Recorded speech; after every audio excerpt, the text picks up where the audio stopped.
Morning and welcome to Bigfootbunkie Live. Sorry for the delay. Had quite a lot of issues today. Trying to get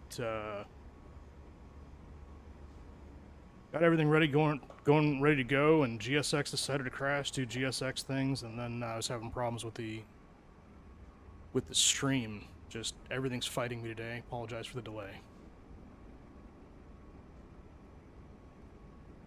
Getting underway today.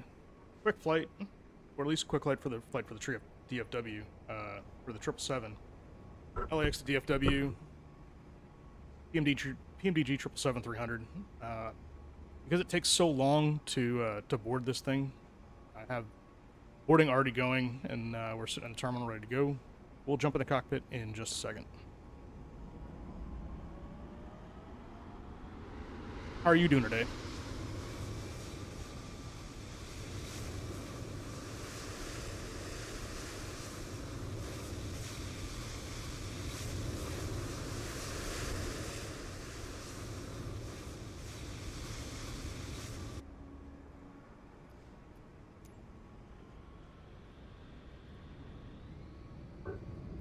Longest flight on stream so far.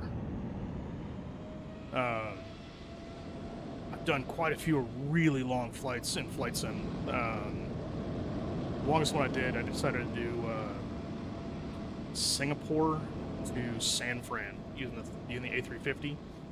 Not something I really know fly professionally, but Flight Sim's fun to just mess around with things, anything really.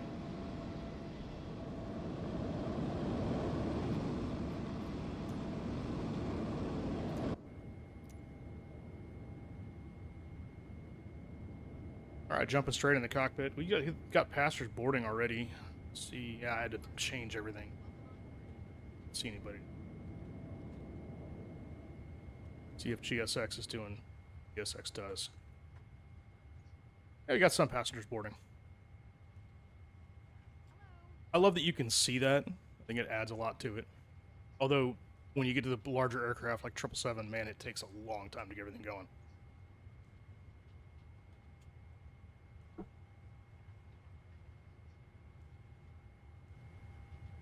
Starting cold and dark today.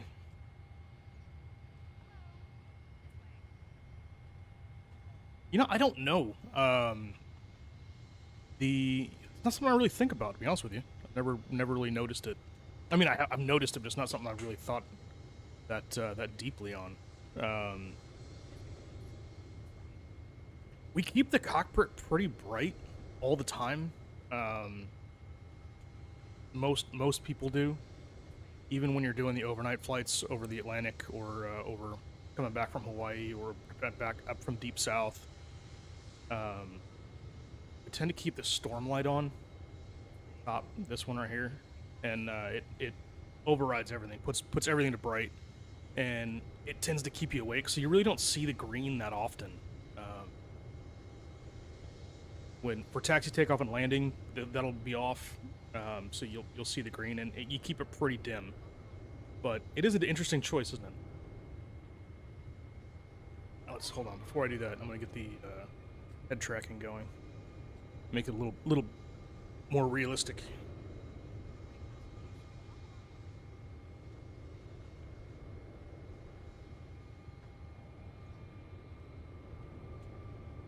Alright. Battery on. Battery on. Do the APU off for now. We're on ground power, short power. Emergency lights. Those wouldn't. Pumps all off. All signs off. Lights are off.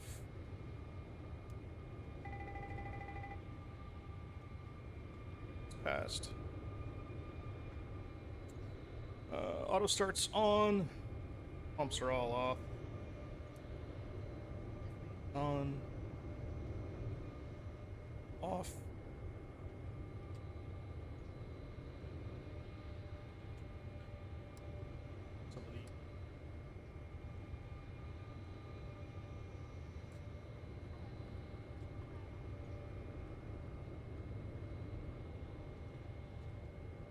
Longest flight as a passenger? I went out to Barcelona not long ago. That was for work. My longest flight as a passenger was Rita out to Japan. And that was neat. I took my family out there. We had a great time. Japan's an amazing country to visit. If you ever get the chance, it's really a very culturally fun city with tons of stuff to do. And I have young kids, so we took them out to Tokyo Disney, and they had a blast. Go. Yo. Go on, put this in. See, since we don't need stuff. Brakes on. I know we got the.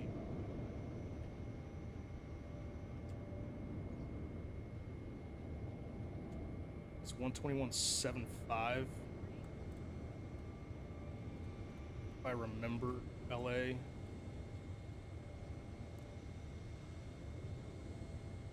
What's your longest flight as passenger?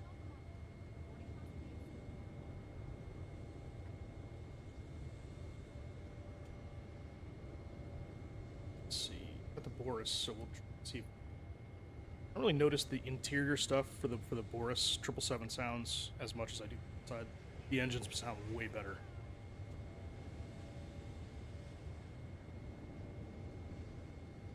In op. FedEx 456 ready to taxi. FedEx 456, runway 7 left taxi via Alpha 3, Alpha, Alpha 8, Hotel 8, Hotel Bravo 17. Well, I want to have Runway 7 left taxi via Alpha 3, Alpha, Alpha 8, Hotel 8, Hotel Bravo 17, FedEx 456. He's going to be talking on 2, 1, got...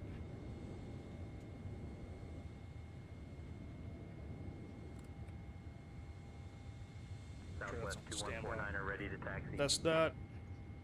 Southwest 2149er, runway 7 left taxi via Charlie 3, Charlie Lima.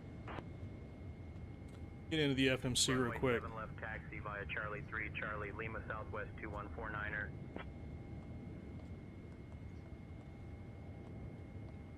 Get a GPS position in there. And we'll go down to route and give a route request. Excuse me. I've had a cough lately. It's driving me nuts. What's the one thing I don't like about PNG? It's nitpicky, but a couple things. I didn't really notice the exterior and how bad it was until recently. Someone reading a review on it and said the exterior is low quality, and I was like, that's not that bad. And I started looking at the other ones like Phoenix and FS Labs, and the AnyBuilds 350 that they did is fantastic. Outside it's gorgeous. Everything's. If you go to the outside on the triple, we'll do a quick walk so you can kind of see what I'm talking about. I'll take it right to the outside right now. The engines don't look really fantastically modeled. The ports on the outside aren't great. This is the one thing that really irritates me. Nosewheel Bay. There's tons of stuff in there, and they just didn't model any of it. Those lines that you see, the one on the left and the two on the right, those are the localizer antennas, and they're just poor. A lot of it looks good for stepping up from FSX, or even from barely from FS 2020. But I think they really could have done a lot better job on the exterior modeling, considering it's a new model. Those actually the pedostatics look better than they did when they started. I do like the fact that if you go out, and we'll walk down here. Hotel 3, Hotel Golf Bravo, Charlie 4, Charlie, Charlie 10, land 602.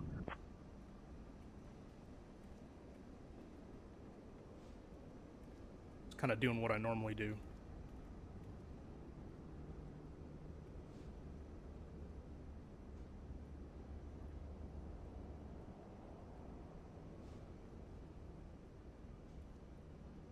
Looking at brakes and tires. Yeah, if you fly the PMDG a lot, and I think they're one of the first ones to do this. You know, the tires will wear, the brakes will wear. You got to check the hydraulics and those things. They will wear over time. But yeah, I think the exterior model is just lacking.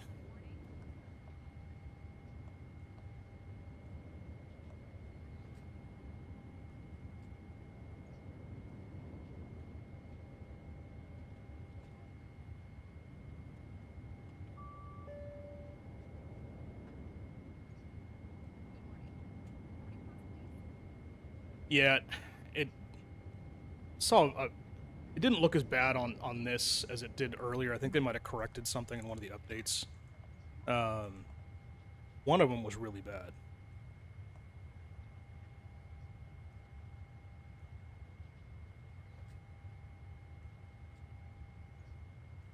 Best value plane? Definitely not the triple, unless you really, really love flying long. It's really kind of a wasted airplane for short distance, and I don't even think they use anything inter-Europe for a wide body. I guess the 350 might do something shorter, but I would say that for a while the 737-600 was pretty cheap, and if you don't care about, you know, the 800 versus 700 versus 600, I think the 600 is reasonably priced. I have the 800. I don't fly it much, just because it's not. I don't know how to operate. I learned how to fly the 7.3 with PMDG when it first came out. I had the first 737-800 that they offered, and it was really good for the time, and I learned how to do it. But I think there are better sims out there right now. I think the iFly should be pretty good, but I don't have it.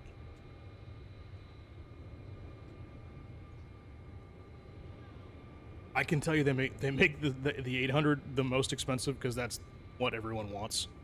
It's unfortunate, but that's their pricing model. I don't necessarily agree with it, but I think it's kind of crazy how they do that. I have the 777-200 and the 300 just because they do operate different routes, and they do operate slightly differently, different takeoff weights, and it's not really a tax write-off, but it's something I do use, and which brings me into one of the other little annoyances for me. Because I do kind of use it for, you know, training, also kind of getting used to everything, how it goes. 13 right. We will not be landing on 13 right, I can tell you that. We will be landing on 18 right. 7. Iki.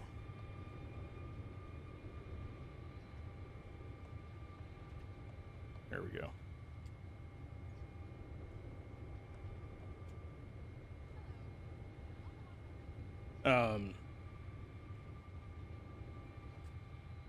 I like having both the 200 and the 300, but I don't see myself ever buying anything but the 800 for the 7.3. I just don't fly it enough. I think I bought it, and I've maybe flown it twice, which is really total waste.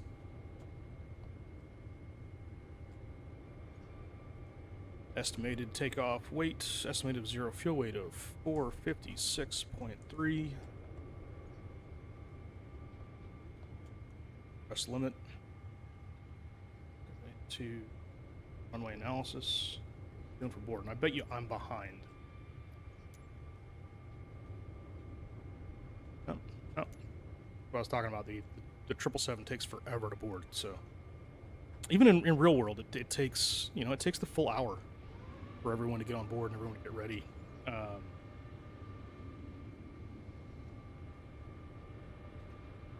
Line in, runway 25 right. Do V-rate 2 with an assumed temperature of 57. Flaps 15.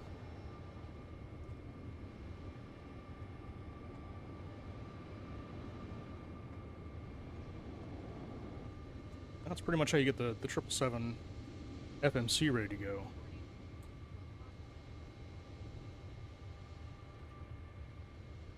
I got the 350 just because I like Airbus products. You know, for someone who flies Boeing for a living, I really wish the company that I fly for would have gotten the 350.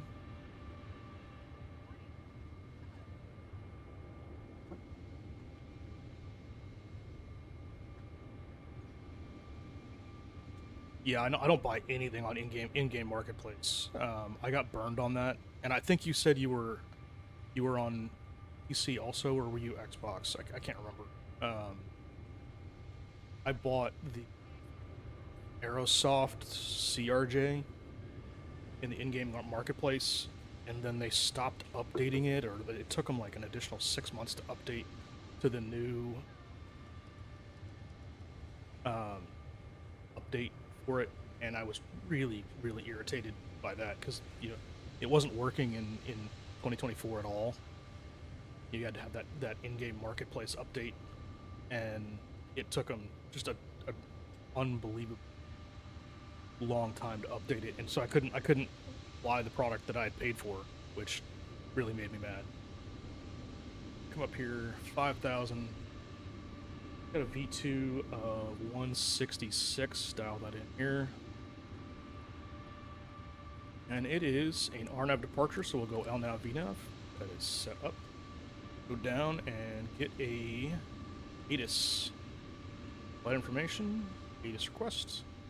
Go KLAX into here, and we'll do say intentions ATC and send.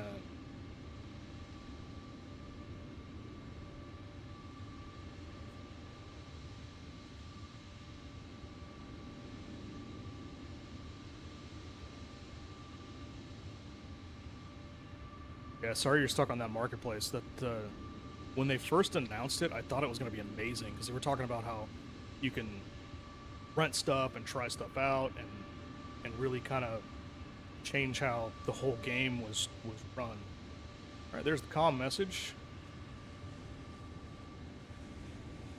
International, we got Lima 1353 arriving runways. Oh, they're still on the red-eye departures, which that won't be when can't imagine that being winds 100 at 9.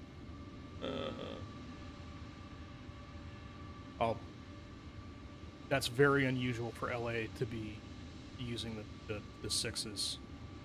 This time of day, let's see, it's 7th. Yeah, they should be on the real world. They would be on the 2.5s already. 2995.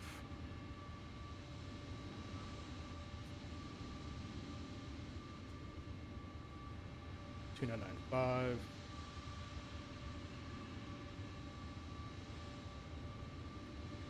Oh, Captain Sim is an absolute scam. I would not. There's no way I would give any money. They used to be a good product. I mean, when they first came out, there were a couple Captain Sim products that were pretty good. I think I had a couple, but that was back in the FSX days. Maybe even the FS 2004 days. Go flight information. Go to departure clearance request. KLAX facility. Gate, we are 155. And information Lima. Send that off.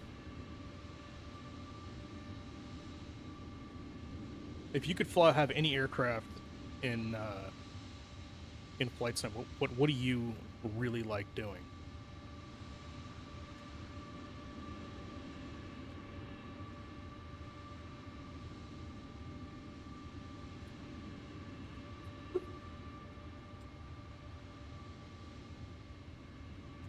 Ladies and gentlemen, a most cordial welcome aboard American Airlines Flight 1067. departing from Los Angeles International Airport and destined for Dallas-Fort Worth International Airport. On behalf of myself, Victoria, and my esteemed colleagues James, Emily, and Michael, we kindly ask that you take your seats as indicated on your boarding passes. Please stow your hand luggage in the overhead bins or beneath the seats in front of you. Should you require any assistance, do not hesitate to reach out to any member of our dedicated crew. We wish you a pleasant journey with us today. Alright, maintain 5,000. Departure on 124.3, we'll accept that. 4.3, this is kind of how we keep track of the departure frequency. We'll put it in the third radio stack back here, just because that always stays in data for ACARS purposes.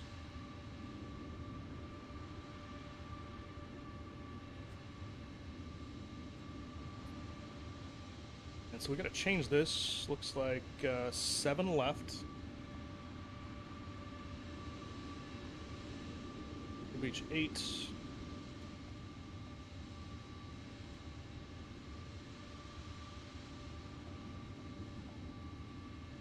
Execute them.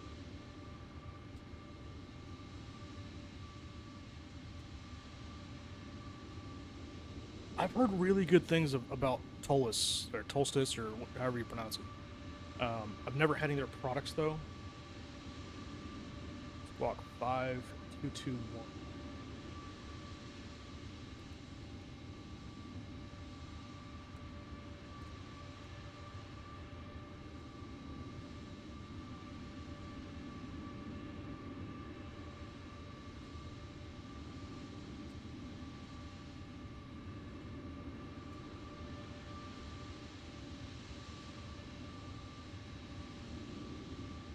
I'd seen the 340 a couple times, real world. It used to go into Charlotte out of Frankfurt, I think, with Donza. And man, that thing is long. Like, it took up a ton of ramp space. I'm gonna go back into my flight plan. Reroute for 7 left, so we'll go back, departure, arrival, route, takeoff data, and then we will go for 7 left, still TO2, now 56, takeoff, we got, it's all going to change, 55, 55, 63.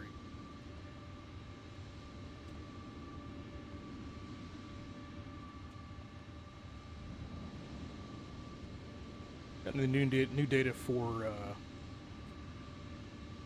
planning to fly the. I've never really. I'd love to fly a 7.4 in real world. I actually know quite a bit about it. I went to college and I had to take an entire course, or university. How you guys say it on the other side of the pond. I had to take a full course on aircraft performance and navigation and systems on the 747-400. But I mean, that was 20 some odd years. 800 wasn't thought of yet. I suppose I think PMDG is working on a 747-400. When that comes out, I'll probably do mess around with it a little bit.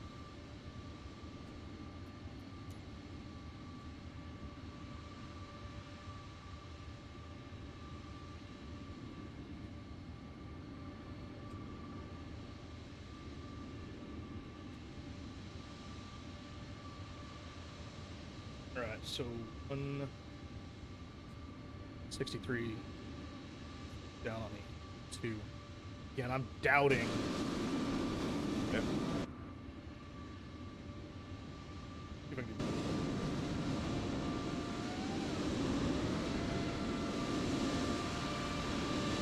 I really am doubting that I'm going to end up taking off on 7s.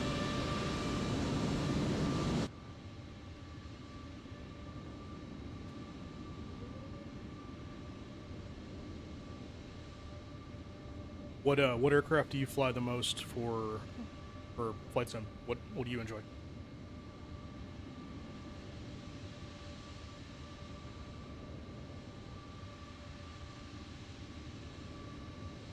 Bang out a checklist real quick.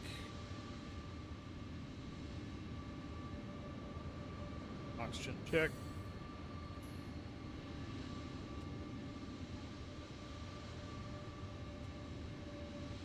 It's heading altimeter 2995. I think that's going to change the park brake is set. Not set.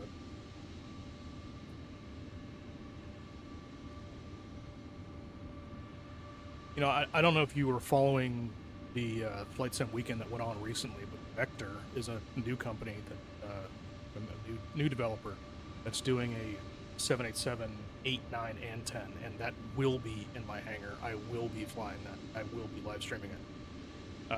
Probably as soon as it comes out. Like, 787 is one of my favorite aircraft. I don't have any time actually flying it, but I have quite a bit of time jump seating on it, back and forth from a couple of cities that I've done. It is an amazing airplane, very comfortable.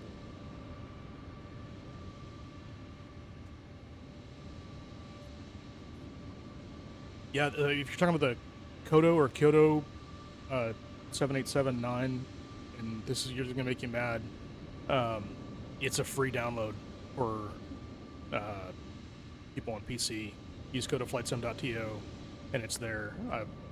It's a pretty good, pretty well done.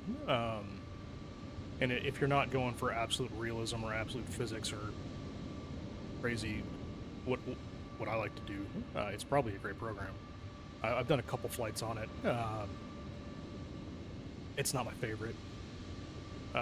Long time ago, there was a sim called Quality Wings, and I guess they were trying to bring their FSX version of this 787-8, 9, and 10 over to Microsoft Flight Simulator 2020, and I guess the program went out of the company went out of business.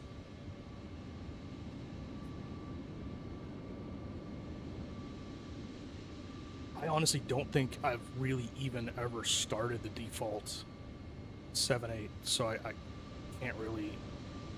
I went to the Kyoto, the add-on 789, and it's good, but it's not up to what I like to do. I'm really waiting for that Vector to come out. It's supposed to come out this year at some point, but I mean, it's, you know, we're still waiting on the Phoenix Neos, and they said they'd be out last year.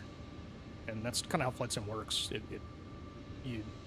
They say that it's going to come out at some point, and it's set.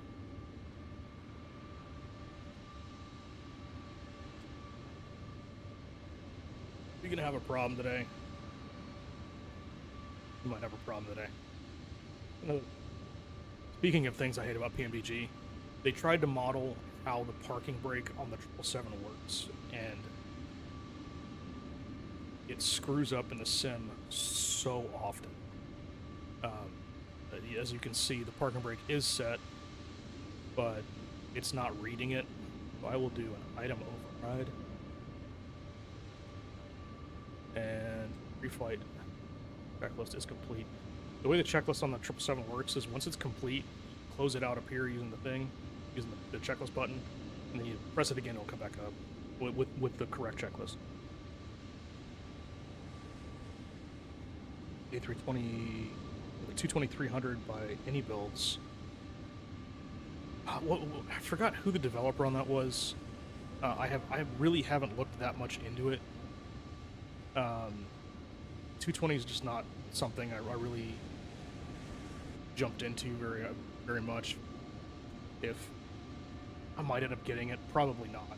It's not an aircraft that I'll probably spend any time flying. It would be a complete waste. Although I said the same thing about the 737-600, where it just sits in my, community folder doing nothing.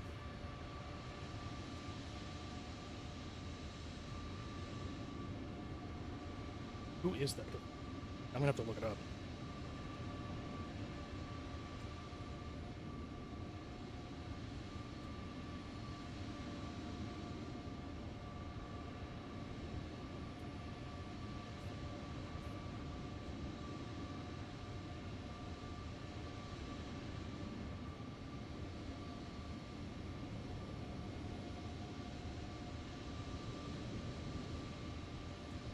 Synaptic Simulations. I don't know exactly who they are or anything about them. I think the 220 has a lot more legs over in Europe than it does in the States. I've seen quite a bit of them over there when I'm back and forth. The only carrier that really uses it in the States is JetBlue, I think, uses them. And they were transferring over from the E195s, which I think is a pretty good airplane, especially the new next generation that they're coming out with. I had some buddies that flew the 175s for a long time, and they loved it. They said it's massively comfortable. It performs well. It does the job fantastically.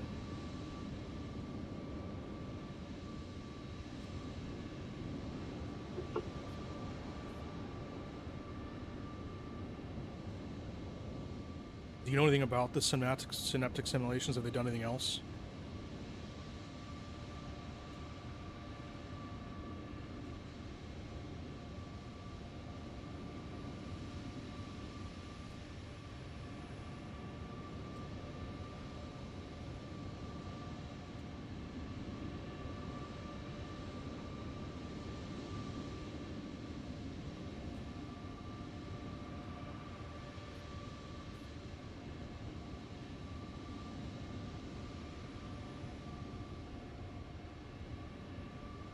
£59,000? We got 59,000 pounds. Speed GSX up. I think I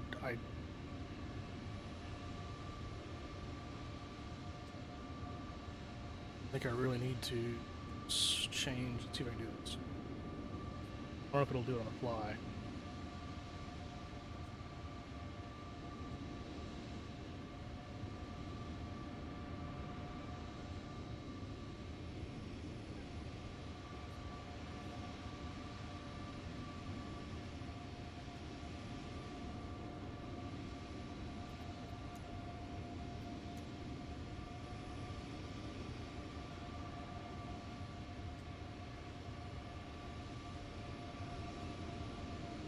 See if I pissed off GSX.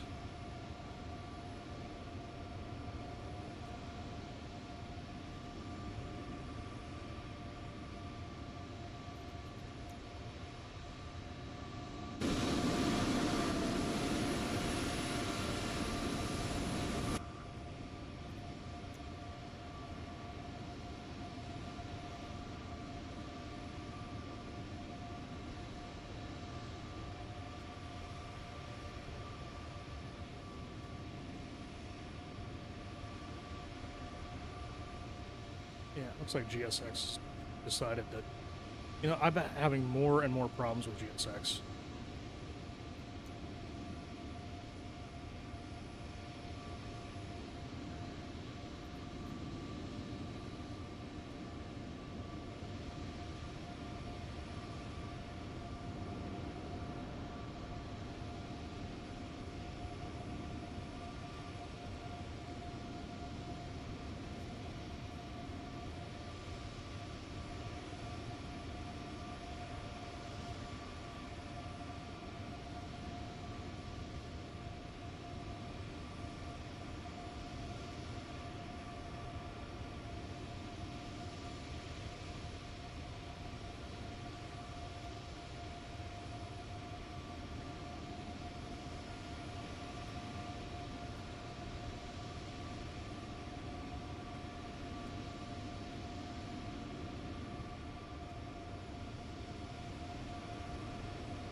And it's back working for some reason.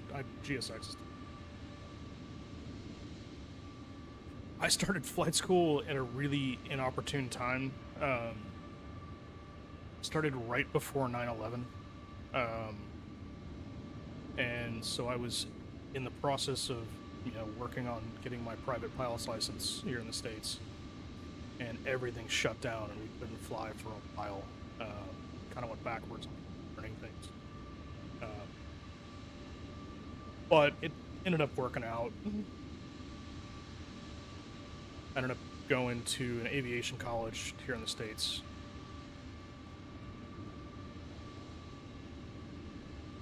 And which ended up getting how I ended up getting my job. I met some people at the college, and they helped me get my first airline gig, which was flying CRJs. I would love for literally anyone to replace GSX. I don't know why no one else has. GSX was a fantastic program, and I think what happened, in my opinion, there's no evidence of this. I haven't researched anything, but my off the top opinion, I think that what probably ended up happening, they built GSX for still using 6s and 7s, 995. It's showing us underwater right now. Go H2 and cancel. Close that out. I think they just keep building on top of the program. I think the GSX program that I'm using now is probably the same one that was built for FS 2004, muddling it together, which, if you know anything about programming, and I don't know a whole lot about programming, you can only build on something for so long before it finally decides to quit. My airline figured that out. They building on the same dispatch program that they're using for planning to be off the gate 15 minutes ago. I need to time the GSX for triple a lot.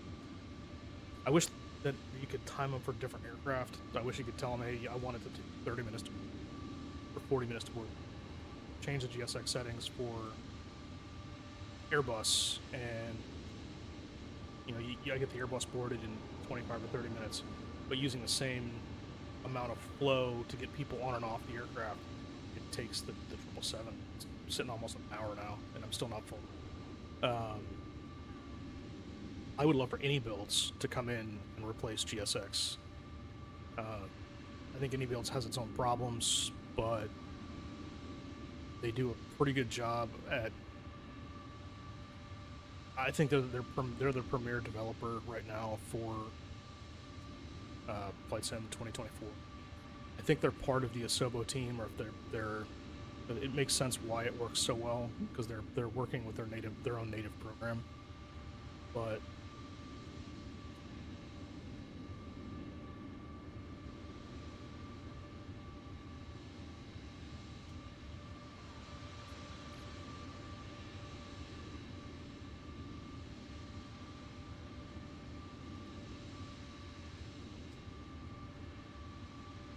I didn't have to go to an aviation college. I went to one because at the time you really needed a 4-year degree, no matter what it was in. And then I knew this is what I wanted to do. Got 20 people to come on, so we will go ahead and do the flow real fast. We'll get APU started, start getting things going in the right direction. Boarding door, yep. Hey, first class is normally boarded first, but sure, why not? You learn a lot more in aviation college than you would going to just any Joe Schmo flight school. I have my degree is in aviation, so I took classes in aerodynamics, and I took 3 classes in turbine performance, down to the math of how the individual turbine stage works, and fuel flow and fluid dynamics, and it's a really massively over complicated way to get the job, but it worked. We don't have the ATPL here in the States. I don't know that much about it, so if you can let me know how that kind of works. I know that in the European system, you can go to, what are they, flight schools that are sponsored by the airline. Like, you can get a job with BA before you have any flight time, and they kind of sponsor you through the program. But we kind of have that something here in the States now, but it's not really something people do a lot. But we are fully boarded. Alright, so we got clearance, we got people. Go. Pumps on.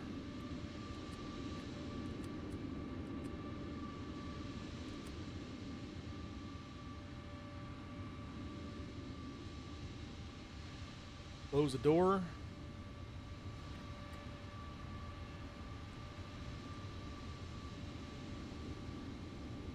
Doors closed. VP, we got V2 163, got hitting a track. Is set altitude at 5,000, takeoff refs. We got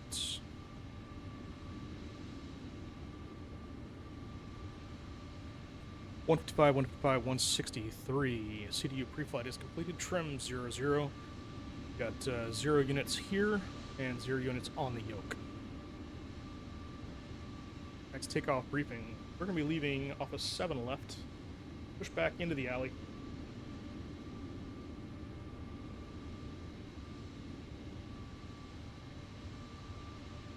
We'll probably take Charlie all the way down to Bravo 17, part of 7 left. On E. Change our departure.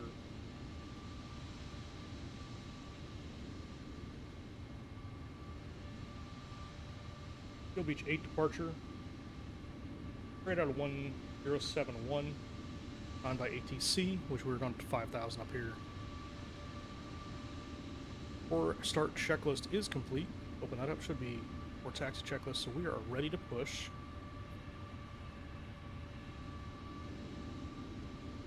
Look around for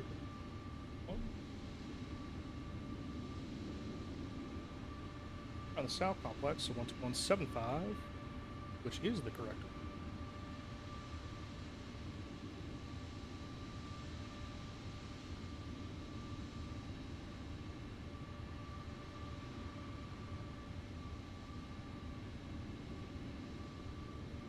Let's close up the doors.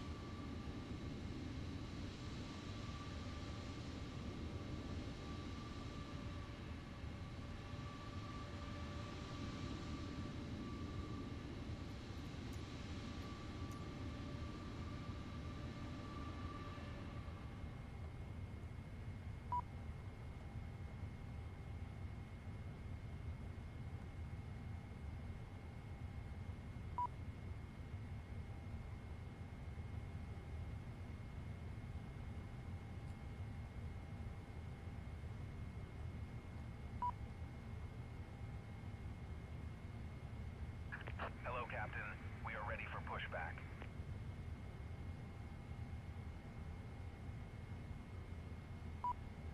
Los Angeles. 67.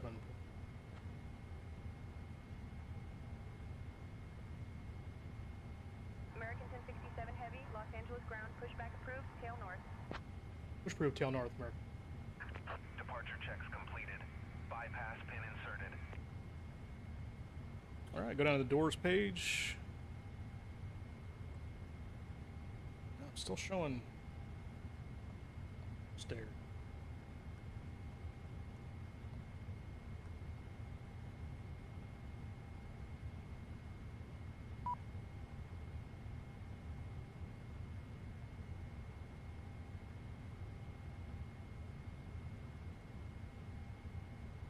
And what does that get you? For the 89,000, does that give you your license, or is that?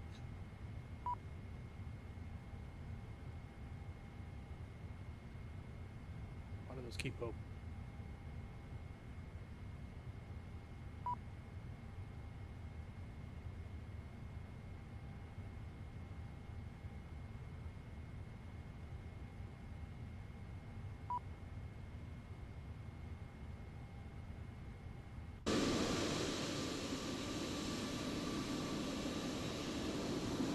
think this is a case where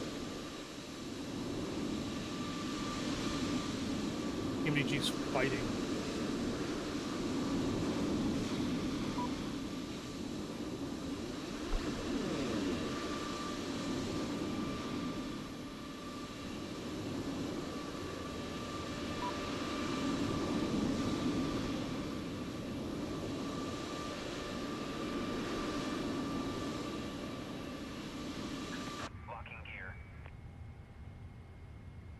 Alright, we're all buttoned up now.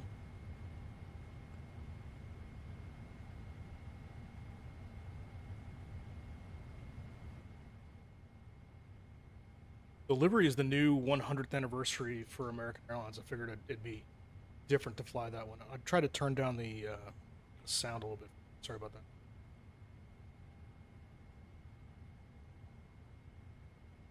Nose left, tail right. Release parking brakes, please.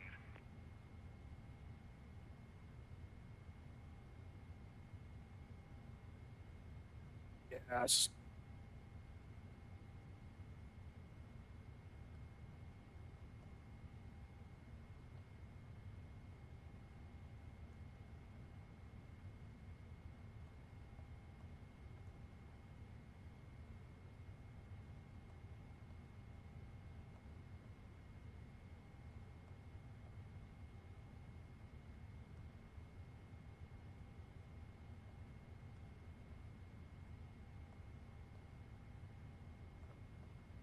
Commencing push.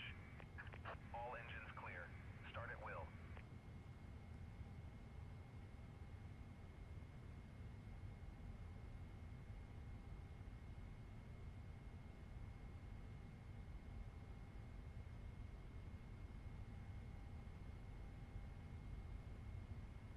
Ladies and gentlemen, we are now airborne on American Airlines Flight 1067, heading to Dallas-Fort Worth International Airport. Our estimated flight time is approximately 2 hours and 30 minutes. We kindly ask you to pay close attention to the following safety demonstration, as it contains vital information for your safety, even for our frequent flyers. Please fasten your seatbelts, ensuring they are securely fastened whenever the seatbelt sign is illuminated. Return your seatbacks and tray tables to the upright position, and open your window blinds for takeoff. Mobile phones and electronic devices must be set to flight mode, and larger devices should be securely stowed.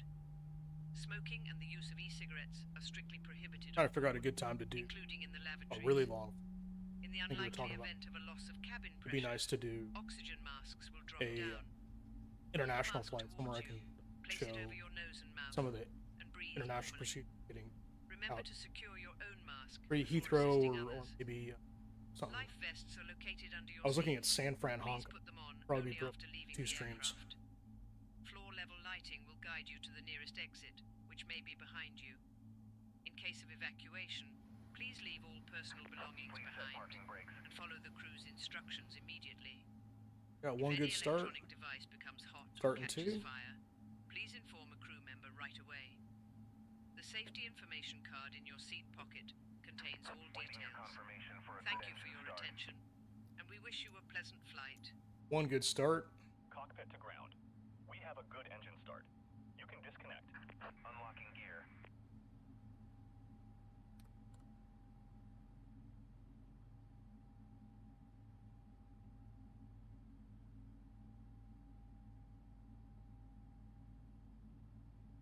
Yeah, the hard part is Saturday and Sunday is my best days.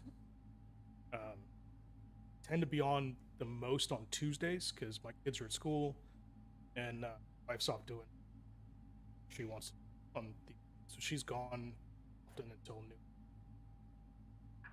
Tow truck disconnected. Bypass pin I don't know if that got any of that. Tuesdays tends to be my better days Right is clear.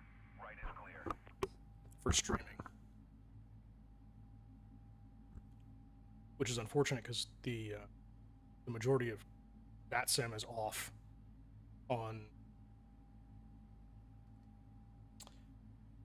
this time of day in the morning. All right, got you, so we will go to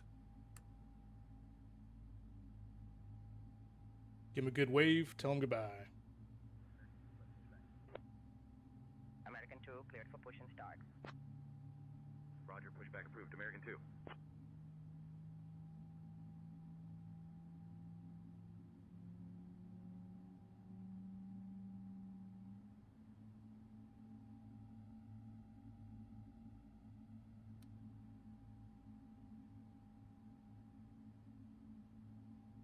Yeah, I was thinking about that. You know, the start time of this was supposed to be 9 a.m., which is American 776 request push and my start. kids are just off to school. My wife's American 776. off doing her own push and thing. start. Got 2 good Pushback starts. and start approved. American 776. Off. Those are checked.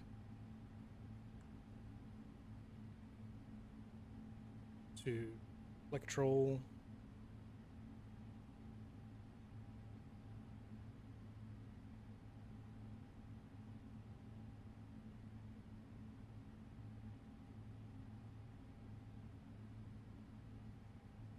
Flight control's free and correct. Do a quick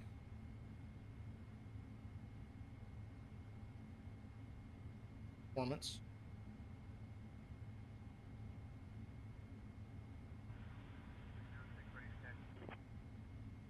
Southwest 2306, runway 6 right taxi via Echo 15, Echo, Echo 18.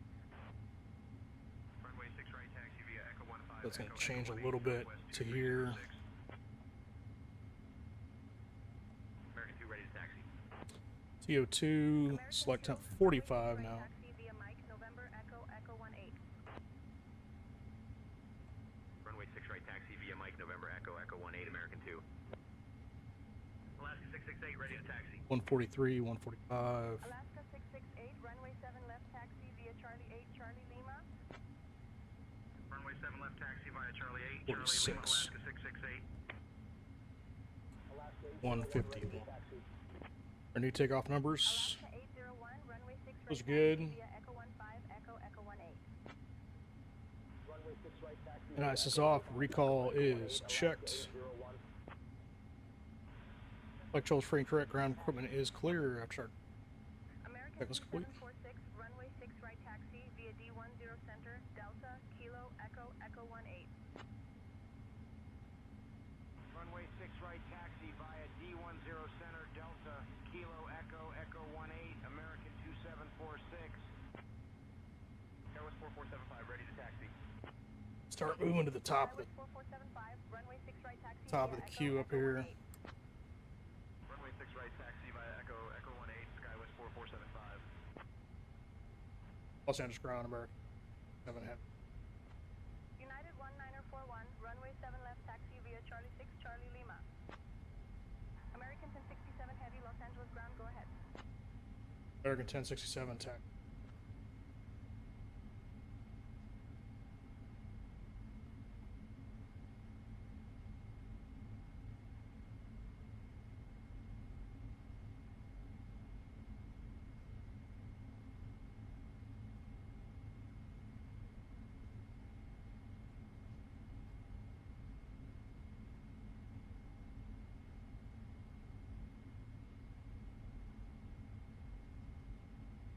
Los Angeles ground American 1067 taxi.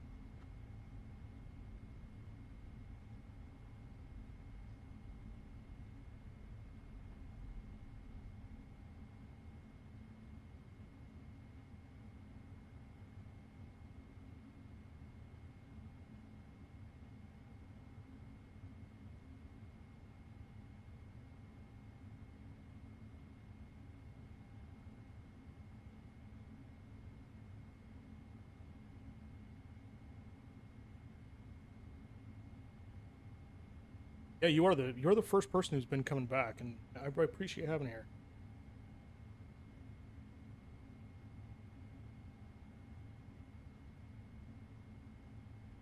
Los Angeles ground, American 1067 heavy ready for taxi.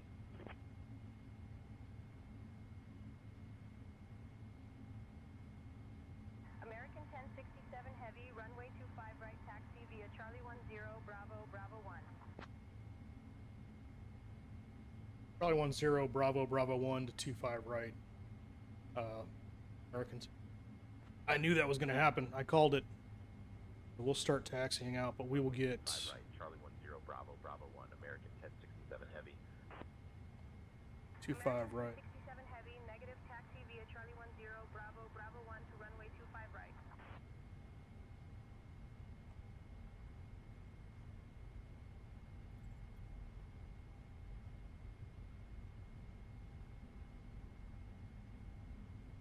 Let's do scenery back in there. Talk about Chef PV, Blythe after scenery, execute that.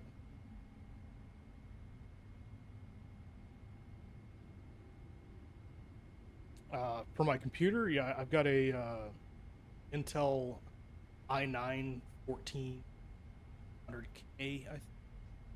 And then that's my CPU. My GPU, I've got a 4070 Ti Super. And I think it does pretty well. It's my first really good gaming. Alaska 801, Done pretty give way well. to the JetBlue on your right.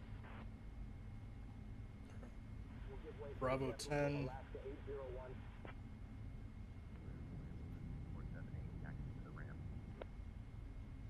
Land Peru 2478, taxi to parking via Hotel 3, Hotel Golf, Bravo, Charlie 4, Charlie, Kilo, Delta, D10 Center. Hotel 3, Hotel Golf, Bravo, Charlie 4, Charlie, Kilo, Delta, D10 Center, Land Peru 2478.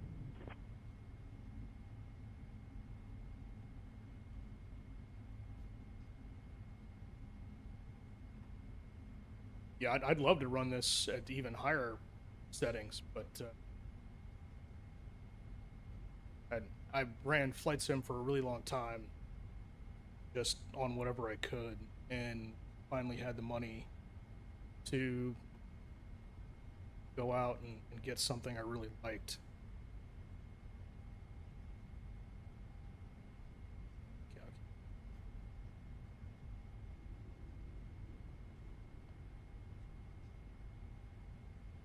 44, 46, 51. 45 still, alright. Numbers are now good. A little quick. I thought about getting a 50 series card, but they're so expensive. My dream was to do all this in virtual reality at these settings. But I think it's just economically not feasible.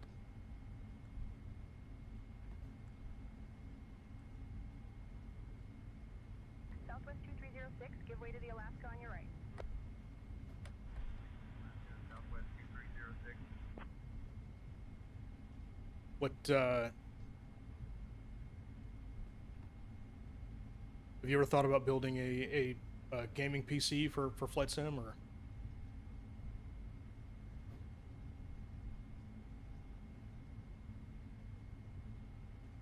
You know, I think if I were to do the math, I probably spent well above that. I probably spent in the probably $150,000 range.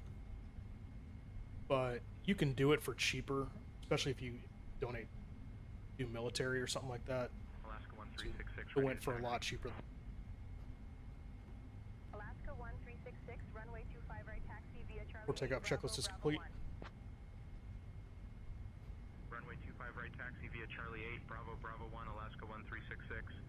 What's I've heard that there are people that have gone from the UK to Europe and to the States to do their training here cheaper.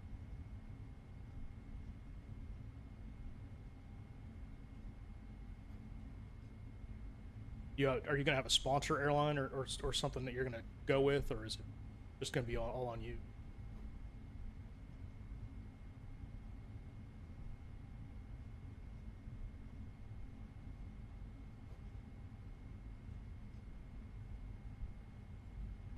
November 39er Foxtrot, Mike ready to taxi. November 39er Foxtrot, Mike, runway 24 left taxi via Alpha 6, Alpha, Alpha 8, Hotel 8, Juliet, Flight attendants Charlie, prepare for Kilo, takeoff. Echo, Echo 6. Runway 24 left taxi via Alpha 6, Alpha, Alpha 8, Hotel 8, Juliet, Charlie, Ladies Kilo, and gentlemen, Echo, Echo 6, as we November prepare for 39er takeoff,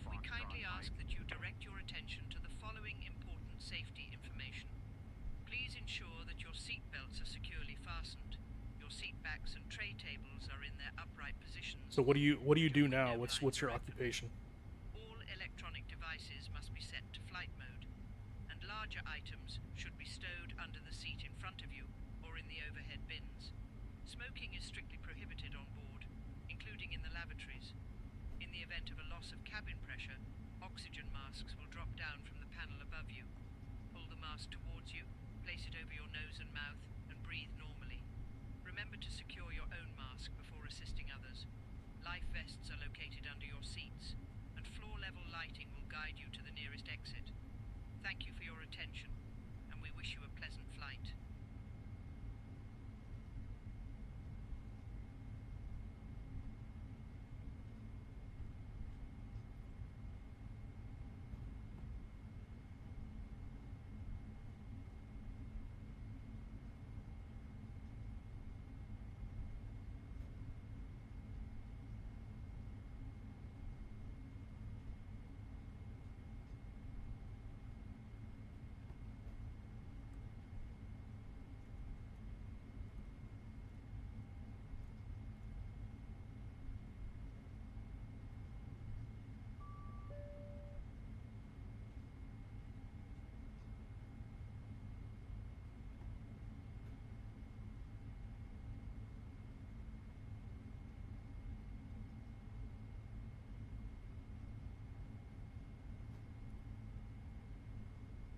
$24.3.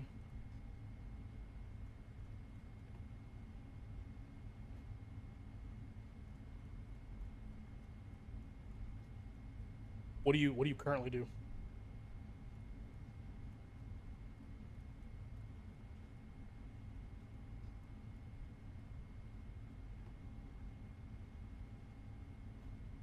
Los Angeles Tower, Cessna 984 established on the approach. Cessna 984, roger.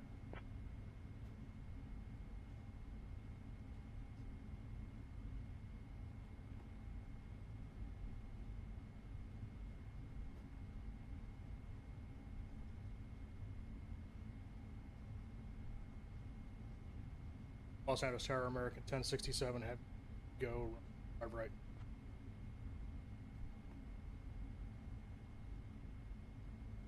American 1067 heavy, Los Angeles Tower, runway 25 right, winds 110 at 7. RNAV SLI, cleared for takeoff. Runway 25 right on have SLI, lift takeoff.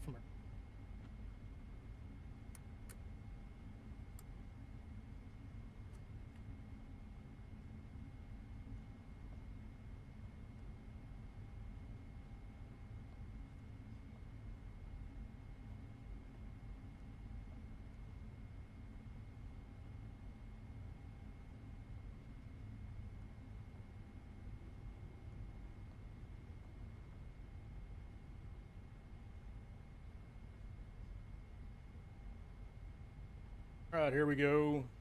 Lining up.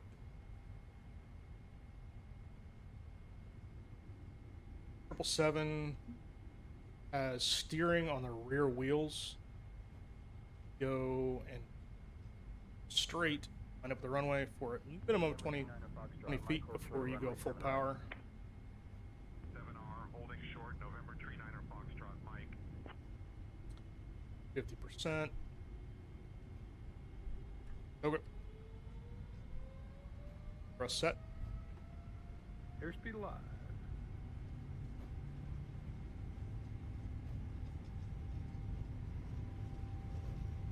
$80.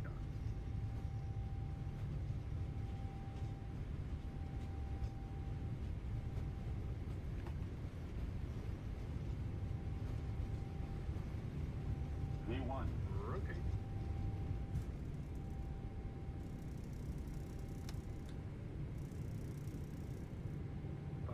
Break.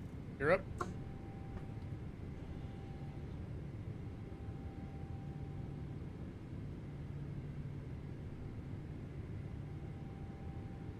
November 39er Foxtrot, Mike, hold short of runway 7 right. 7R, holding short, November 39er Foxtrot, Mike.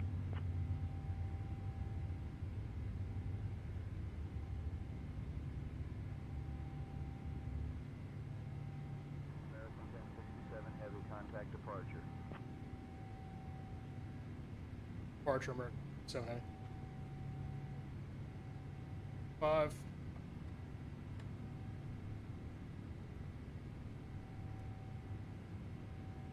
SoCal departure, American 1067 Heavy. It's out of 2000, climb 5.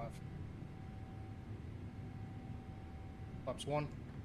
American 1067 Heavy, SoCal departure, radar contact. Climb and maintain flight level 370, direct Canary. I'll maintain 370, direct scenery, American. Flaps up after takeoff checks. Autopilot on now.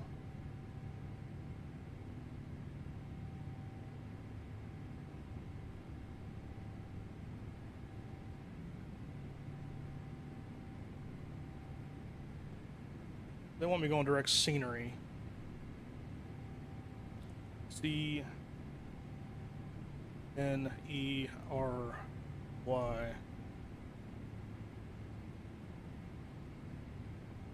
Execute now nav.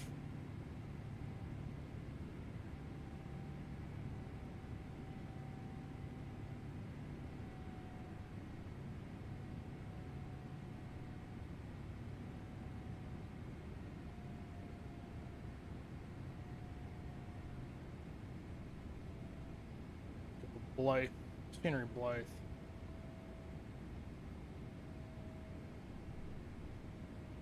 Flaps up.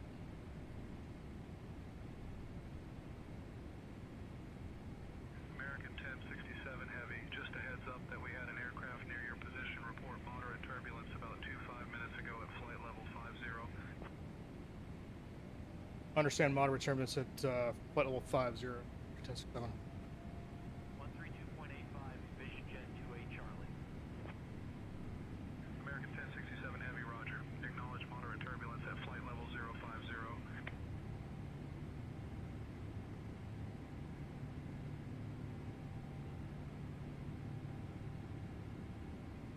This is the captain speaking. Been had reports of moderate turbulence in the area. Gonna leave the fasten seatbelt sign on.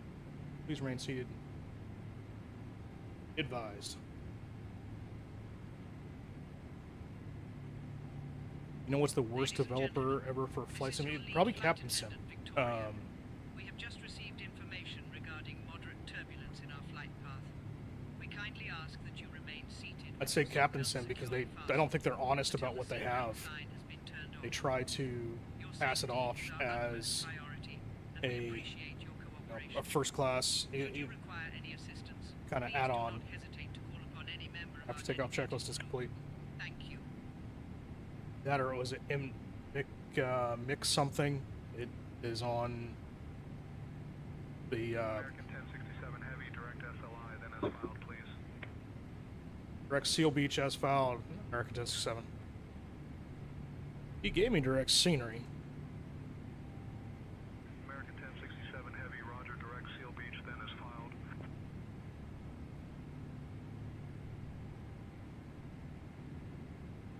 Through 10,000. Cycle these off. Seatbelt sign on. Yeah, McScenery, that's the one I was talking about. I saw that they had a what is it? An A380 that was done, and it looks awful. Even for $5 or whatever it was, it's not worth the money. I'm curious if McScenery is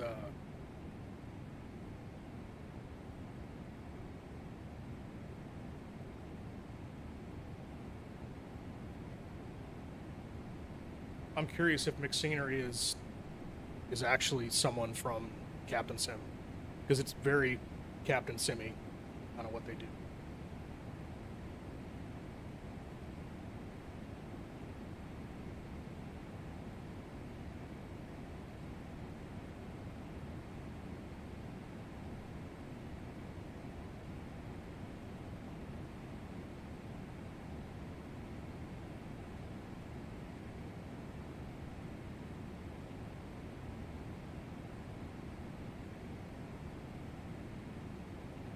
Have to click the brakes for it to move.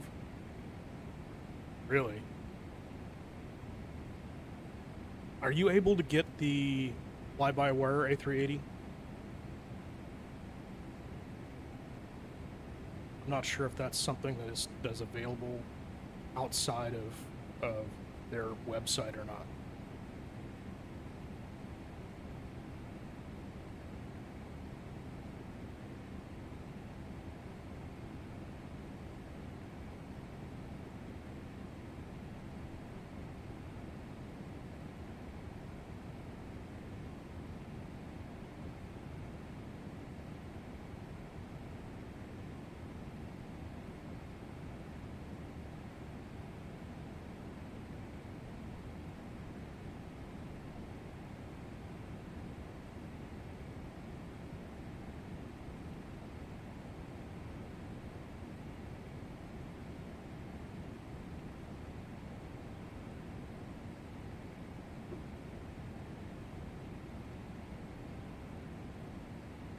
American 1067 Heavy, contact Los Angeles Center on 125.275. 125.275 American 1067.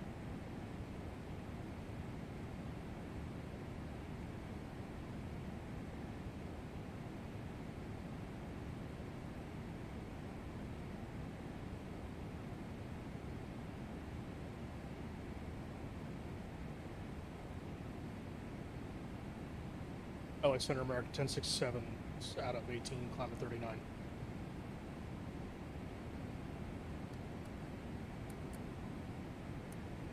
1067 Heavy, Los Angeles Center, climb and maintain 39,000. On maintain flight level 390 American 7 Heavy.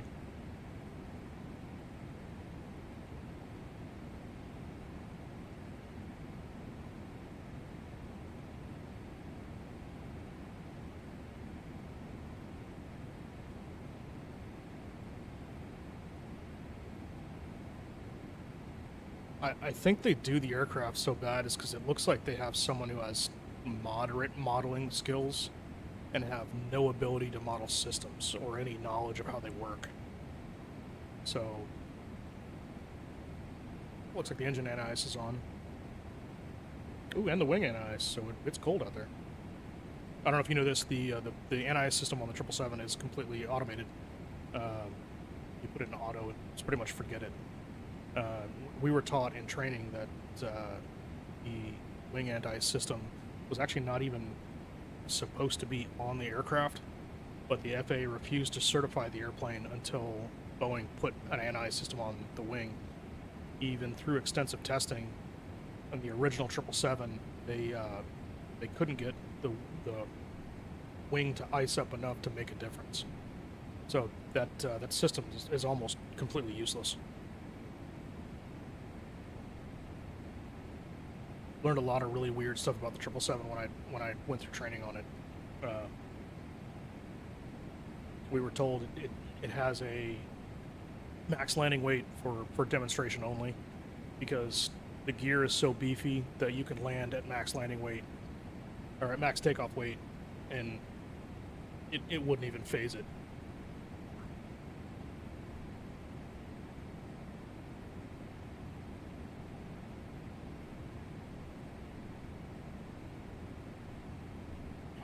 I don't know, you're talking about Captain Sim and scenery. I might have to do it. Throw him $5 or whatever it is and do a stream of how bad it is. I think Captain Sim has a 777. It'd be funny to put it side by side with the PMDG and show exactly how bad it is. I got a couple videos I have planned, and I was going to do a side by side of the FS Labs 321 versus the Phoenix 321, kind of showing strengths and weaknesses of both. It'd be hilarious to do a PMDG 777-300 versus a scenery Captain Sim 777-300.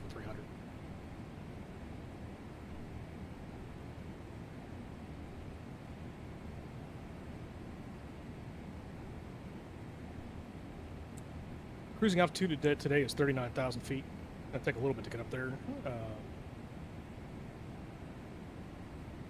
Actually, it shows our cruising altitude at 37,000 feet. Let's go into the VNAV page here. Yeah, it should be 37,000 feet. Oh, Center American 1067.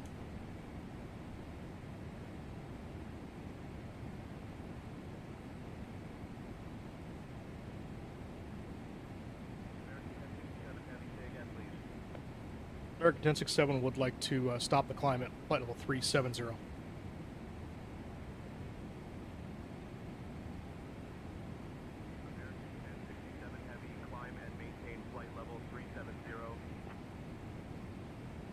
I'll maintain flight level 370. 1067. That's a good catch.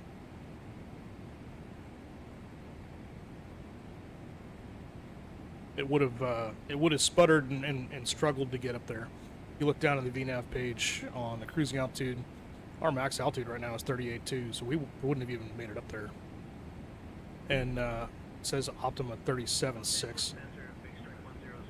Honestly, real world, that would be pushing it to get up to 37, especially with any significant weight behind it. The 777-300 has pretty close to the same wing as the 200. Just has massive engines.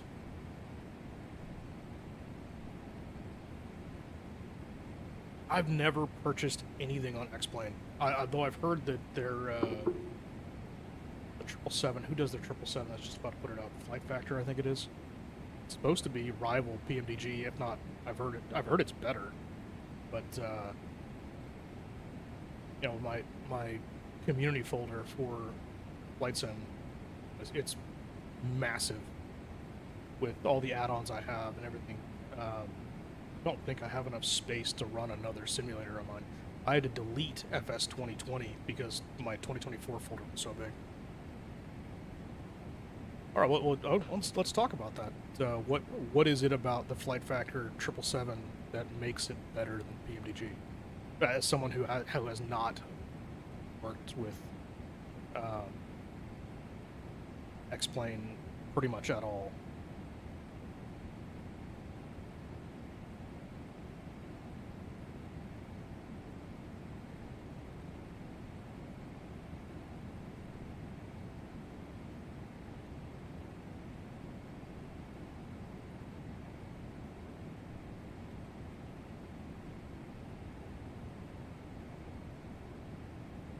Turn this off real fast.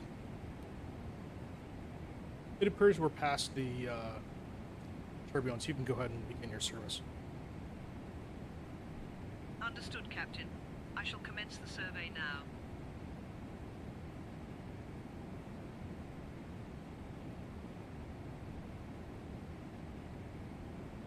Let's see.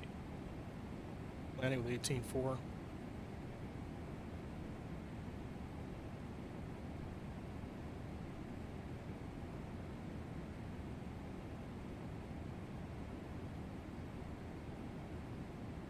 It's like if you want to talk about animations, it's, in my opinion, personally, a lot of these places started going, Sims went into more and more animations and more moving stuff. How much of that do you actually use? And for failures, I don't do a whole, I mean, I'll actually use the PMDG. I'll throw in failures into it, and I'll run my procedures as I really would in preparation for one of the simulator. And if X-Plane is that much better at that, then that'd be good. Captain, I'm currently gathering the necessary information for the survey, and will report back shortly. Thank you for your patience.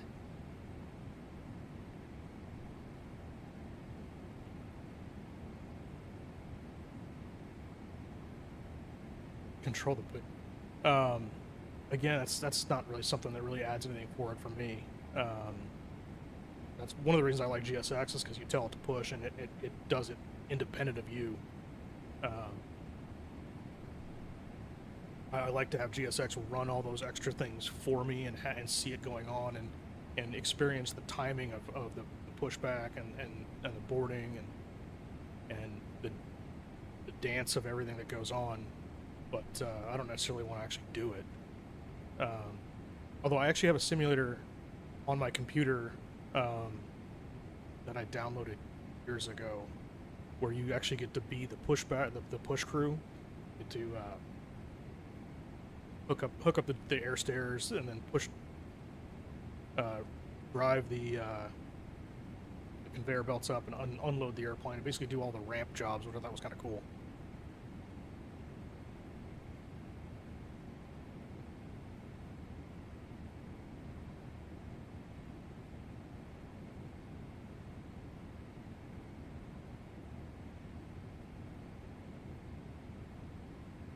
I don't think in my opinion, I don't think the Microsoft Flight Simulator physics are that bad. Generally, everything you're doing on an airliner is so regulated that it's pretty easy to model them. There's VNAV path, and we're captured. Now, if I was doing like acrobatic flying or something, military jets, the physics of it would get a lot deeper into what I think was really important. I guess the physics of landing is the most frustrating thing on Flight Sim, where, and I think the PMDG is pretty good. I think the Phoenix is pretty good. The FS Labs, I think I've said this 100 times. I hate landing that craft.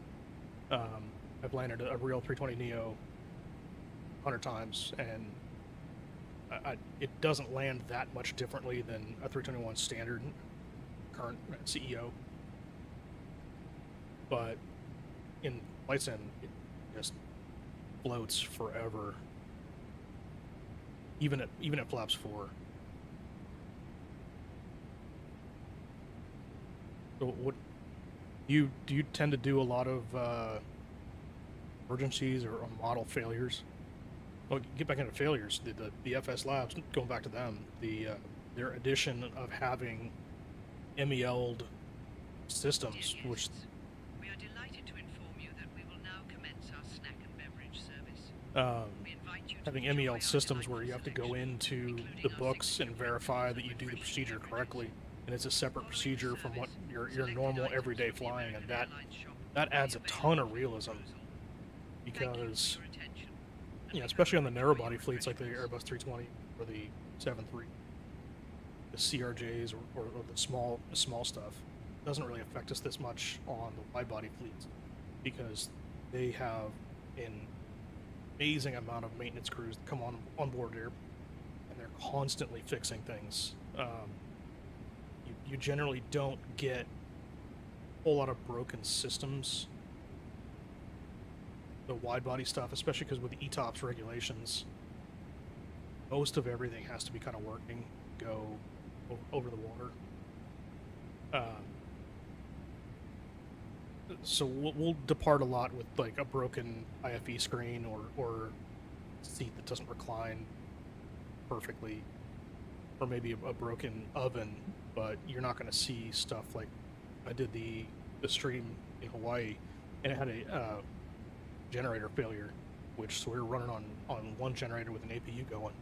That's not something you're going to see on a 777 really ever. I mean, unless it's moving from one area to another and you're doing a maintenance ferry flight.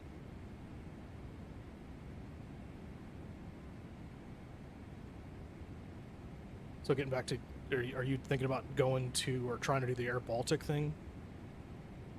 What made you decide that you wanted to be an airline pilot? What is about it that strikes your fancy?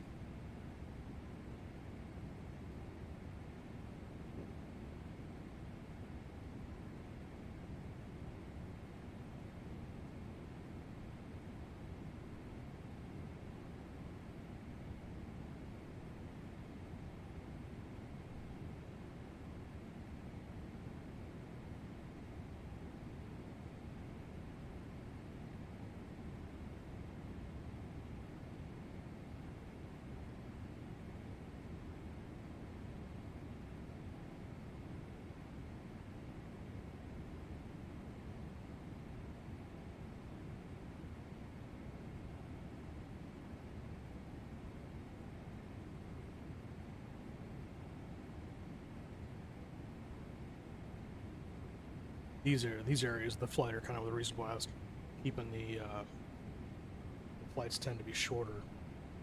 Trying to figure out exactly what to fill the time with. The streams were, you know, even in the aircraft were in cruise. There's, especially domestically, there's not a whole lot to do. Check in with the, you kind of keep track of everything that's going on.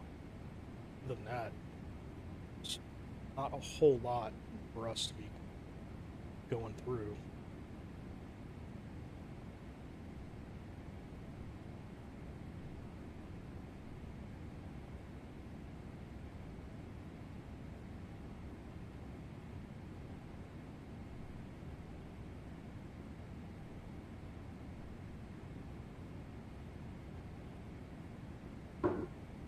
Here, go to fix.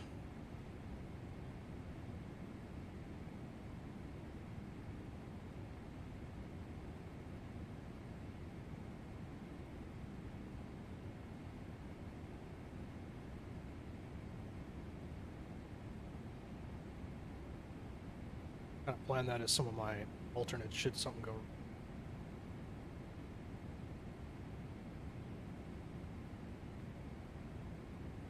I've heard that from a lot of people saying that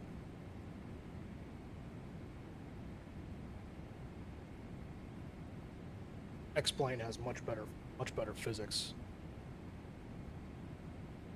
How does it compare to? Is it better than how much worse? I guess I can say it. It's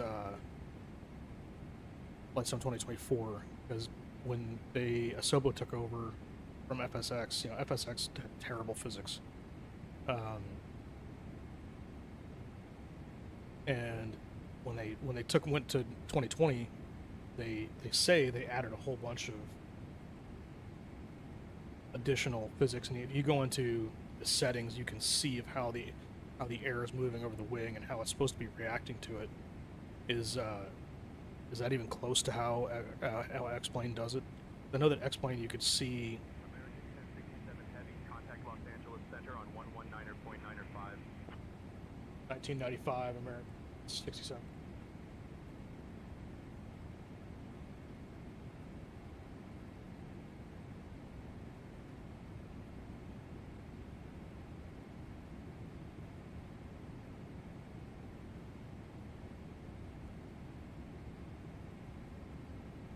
LA Center American 1067 70.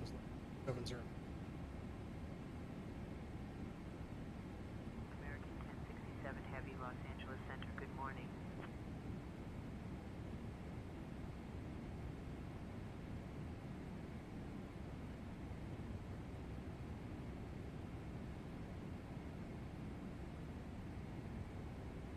You know what? I guess I've seen a lot of videos of guys doing stuff like taking an A380 off at Saba, and I guess I never really thought about that as a physics thing, but it definitely is. You're right. I guess it's just not how I tend to sim, or how I operate the sim. I don't think about it like that. And you know, when I fly this 777, it lifts off about where it should lift off. It settles like it should settle. It flies pretty close to how it actually flies. 777 is pretty heavy on the controls, and the Airbus is fairly light on the controls with the way the fly-by-wire systems work. They're different, but yeah, I guess there's a lot of videos of guys doing like landing a. I saw one. I think there was a guy landing a 7.4 on an aircraft carrier, which is just ridiculous. There's no way that it would. First of all, it would crush the aircraft carrier, and second of all, it's not possible. It wouldn't stop. So I guess yeah, you're right. I mean that you're able to do things in the simulator absolutely never be able to do in real world.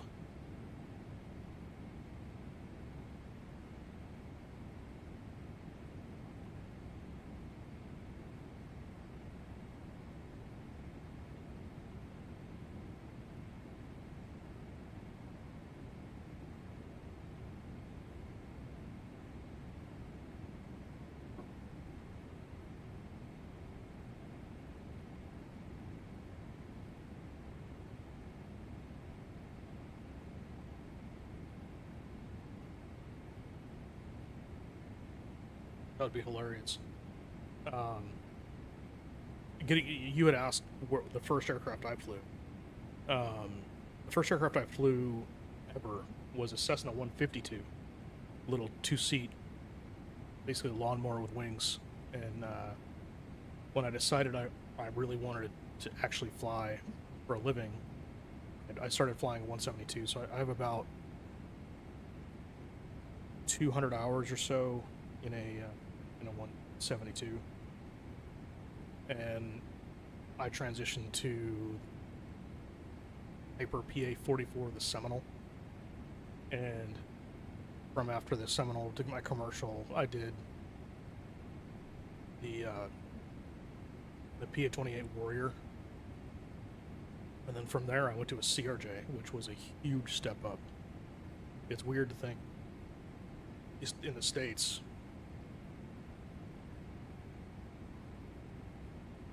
yeah, most training schools use 172s. That's the reason why, at least in the States, I looked at purchasing one because I think it'd be neat to own one and fly with my family in it. And it's a great stable aircraft, but they are unbelievably expensive. You're talking to get a clapped out one, just one that has been used like crazy. You're still talking $250,000, and that's not something I'm gonna. There's no way I'm putting that much money in something like that.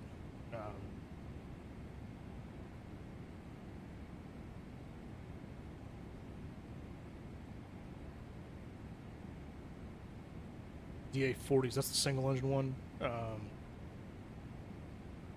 The DA-42 is the twin engine, right? I remember when I started my flight training, I don't think it was called the DA, it was called, man, I can't remember. It's I cannot remember what the DA-40 was before it was the DA-40.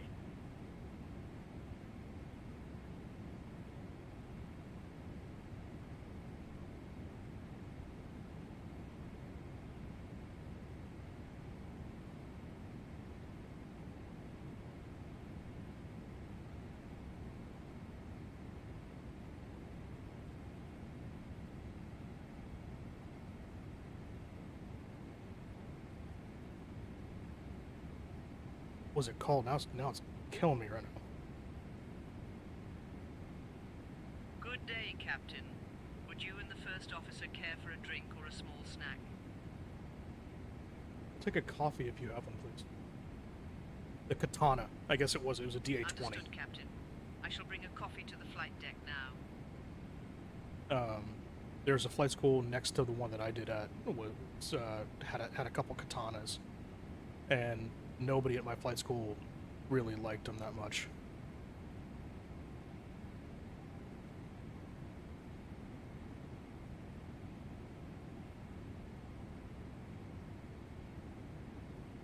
I'd love to own a Piper J3 Cub. I talk about this with some of the guys I fly with, and a lot of guys, probably about 50% of the guys that I fly with, they own airplanes and they fly on their own time off. And especially the generation that I started flying in, you really had to love aviation to get in to be an airline pilot, because the barrier to entry was so high. It was $100 to $200,000 of flight training, and then after that you had to go flight instruct for peanut wages. American 1067 Heavy, contact Albuquerque Center on 126.45. 126.45 American 62.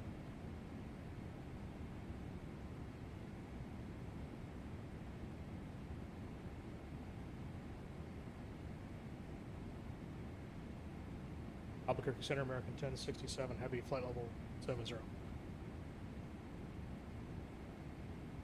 American 1067 Heavy, Albuquerque Center, good morning. Good morning. The Piper J3 Cub would be amazing because it's when I talk to guys who own them, they're really easy to maintain.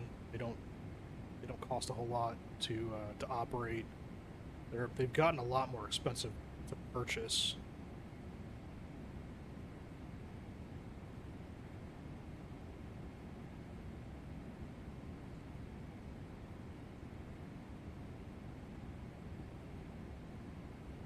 Military conscript. So, is that if I remember, if I know that correctly, correct me if I'm wrong.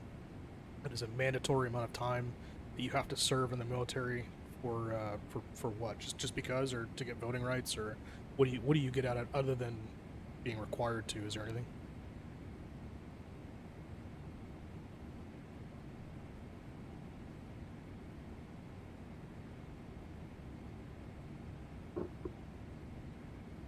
I tried to go the military route.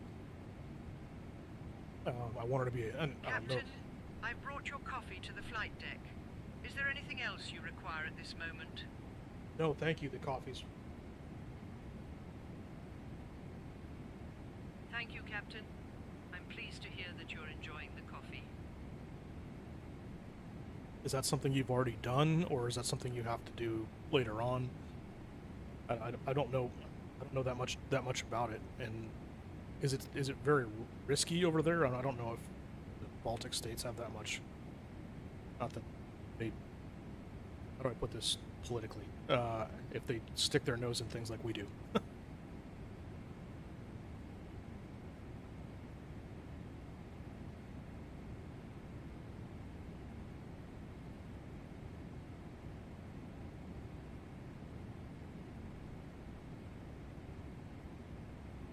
You get to pick what you do at all, or is it everyone goes infantry, or because there's a lot of things you can do in the military that they're not necessarily shooting, at least on our side.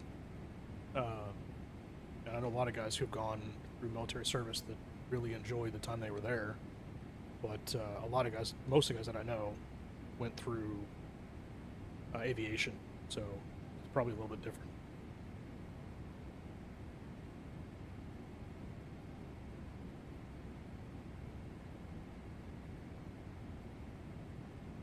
I think that the Russian drone thing is crazy. I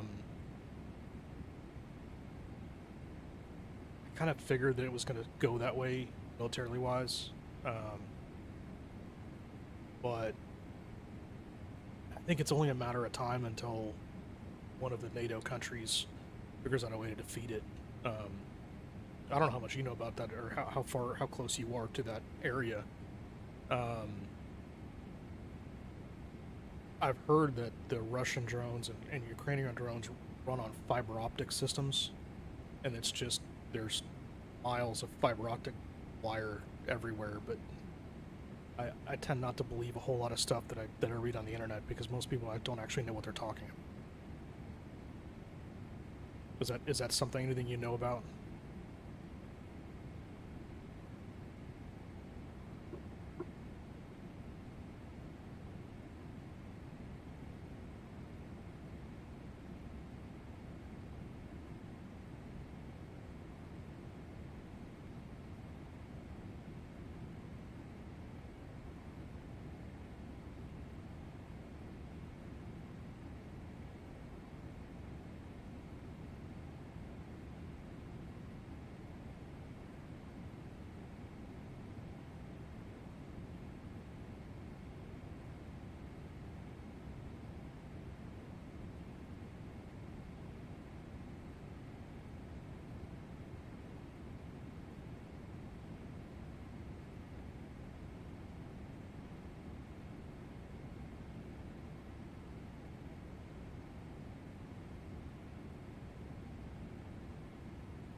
So with you talking about Air Baltic, are you in Latvia? Is that where you are?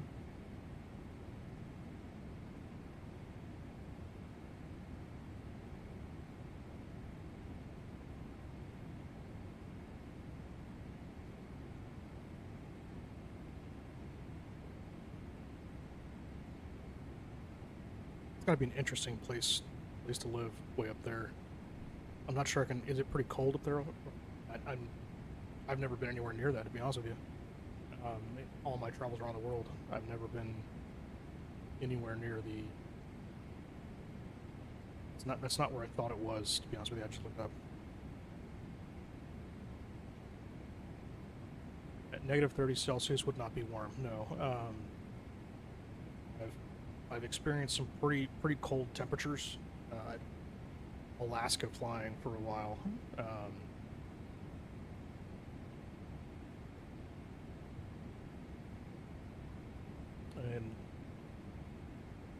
I've experienced some temperatures down near that, but certainly wouldn't consider living there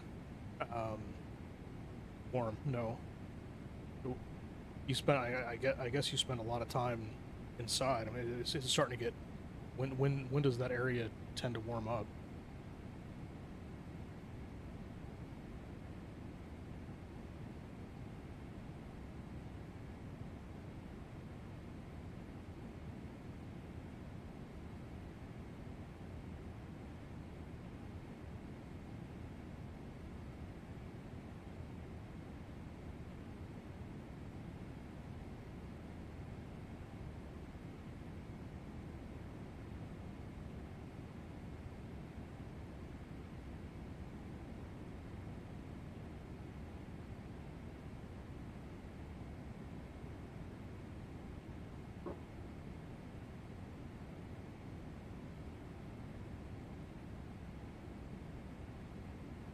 Do a quick check of the systems real fast.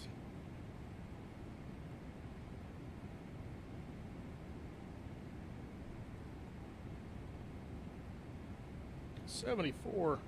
My goodness.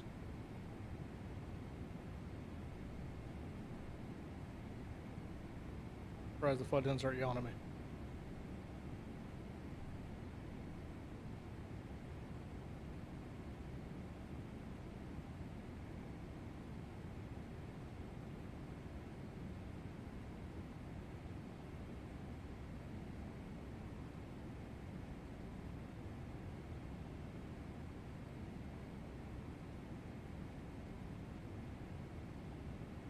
Well, that's interesting. I've never met anyone from that area.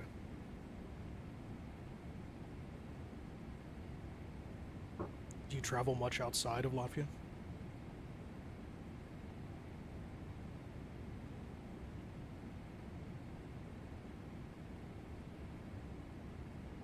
It seems like Europeans travel a lot more, obviously, outside of their own country than people in the States do, but for different reasons.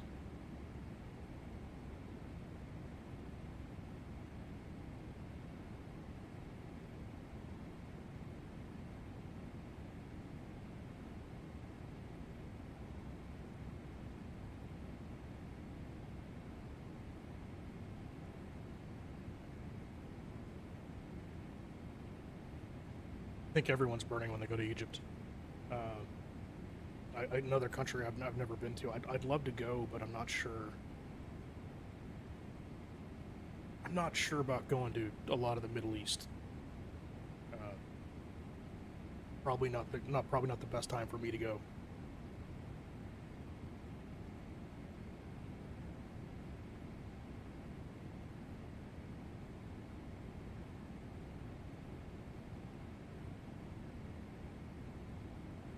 This town for a minute, get a view from the outside. I don't want to break your eardrums.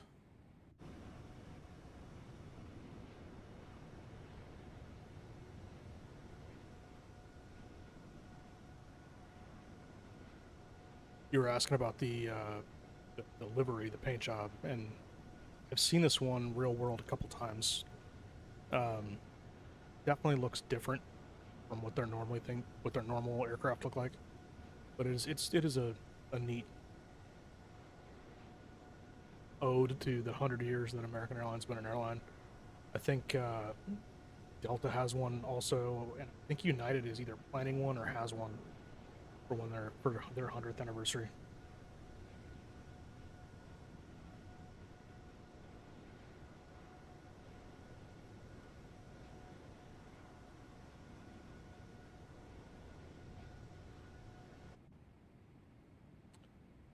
Where'd you go in Italy? Italy is probably one of my favorite countries to go to. I haven't spent a whole lot of time outside of Rome, but we do flights to Rome on the triple. And the last time I was there was last April, and it's almost been a full year, and it was unbelievably hot there. Yeah, it was probably. Let's see if I can do the math.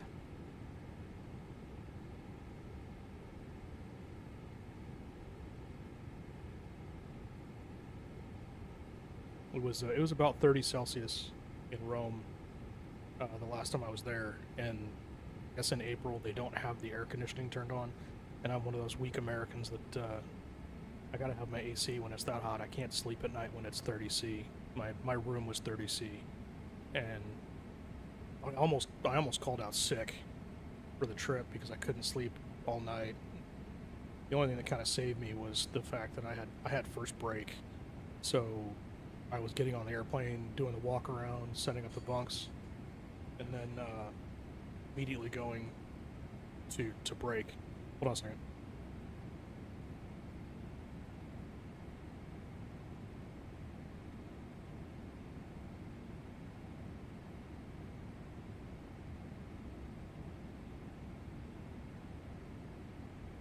I'm gonna have to step away for about a couple minutes. I'll be back in just a second.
And I'm back.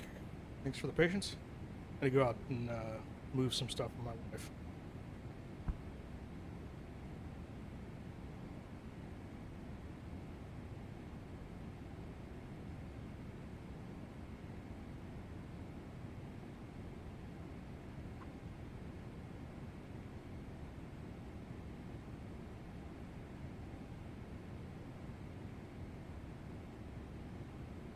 One item and heading to San Simone next.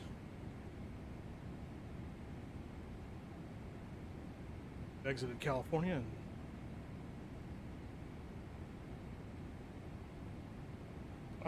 yeah, I switched it over to they were controlling. We should be on Albuquerque Center.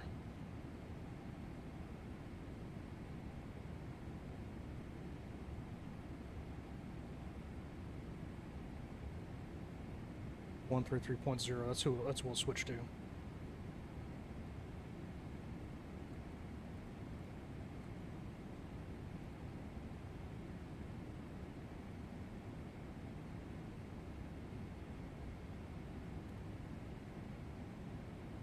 Albuquerque Center, American 1067 Heavy, level 70.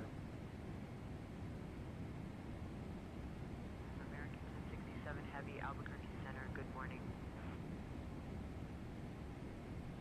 So I took ATC back from the co-pilot, and I'm running it. Put a turbulence, turn the seatbelt sign back on.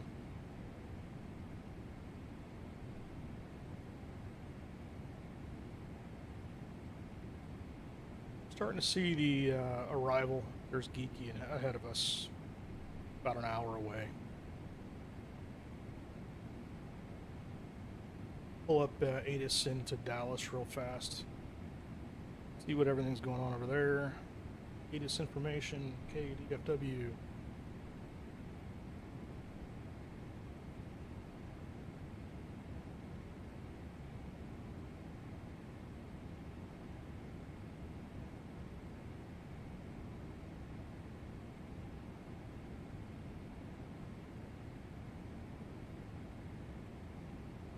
So I think I X-Plane runs. Yeah, my son had X-Plane on iPad, and it seemed to run fine. I imagine the mobile version and the computer version are probably a little bit different. Flight Sim takes a monster computer to run really nicely. Right, Dallas Fort Worth International Airport, Victor. Arriving 18 right, 17 left, 17 center, departing. Winds 200 at 20, gusting 25, visibility 10, scattered 2600. Broken at 25,000, temperature 24, dew points 16, altimeter 000. We will put in 3000 into here.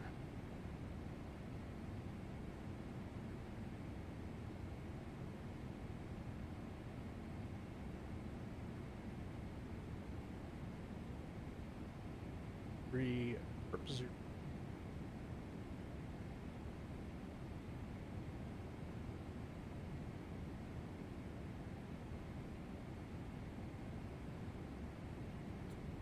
As initial contact, we had Victor. Victor will change, but at least have a initial.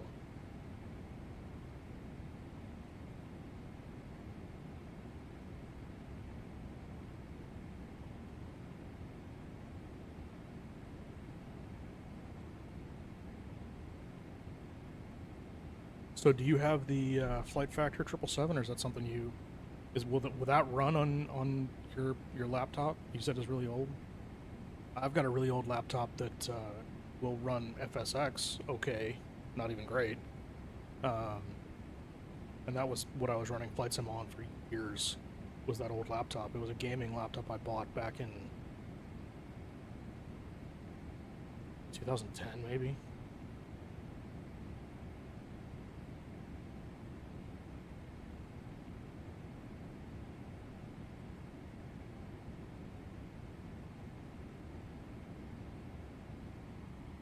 So do you run X-Plane more, or do you fly on FS Microsoft Microsoft Flight Sim more?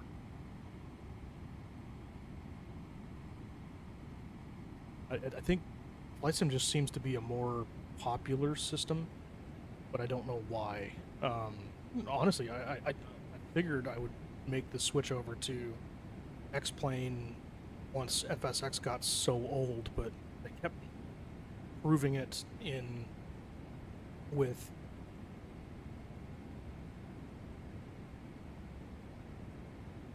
that .com message drives me nuts. They kept improving FSX to a lot better than it started on, and it took me a long time to get into FSX anyway, just because I had everything on Flight Sim 2024.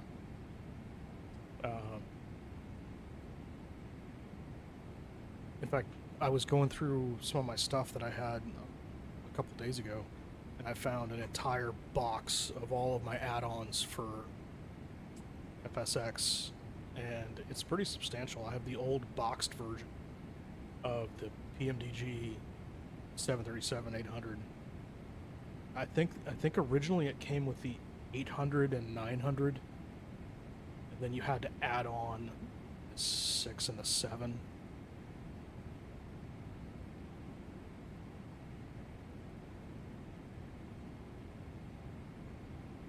American 1067 Heavy, about 14 minutes ago, we had an aircraft near you report moderate turbulence at flight level 360. Understand, American.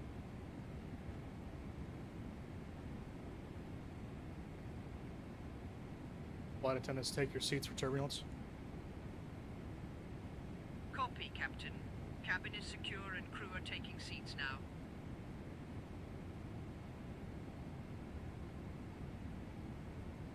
Yeah, it sucks. It's one of those things that it eventually just gets old and craps out. I think my laptop still turns on, but the only thing I run on it is CAD program for 3D printing, which is something I randomly got into for a little bit. My son wanted to do it, so we got tried to teach him some stuff on it.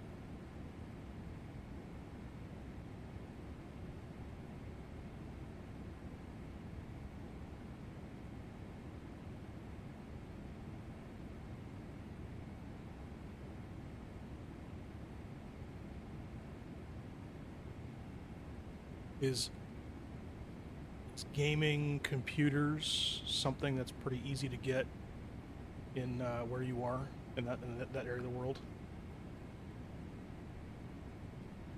I don't know how expensive stuff like that would be. There's VAT taxes and all that other nonsense. They're reasonably expensive here. Why I asked, but we also have stores kind of all over the place that you can buy parts and upgrade stuff and move stuff on, kind of keep stuff a little updated, but I don't know how everyone else does that. Just the difference between the US and Europe on other things, it can be pretty dramatic.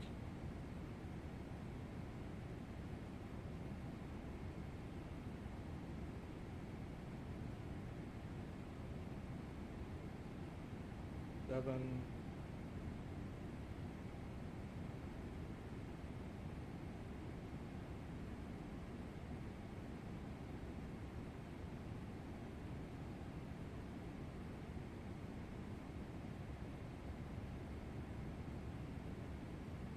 .807 is the Barrow for that.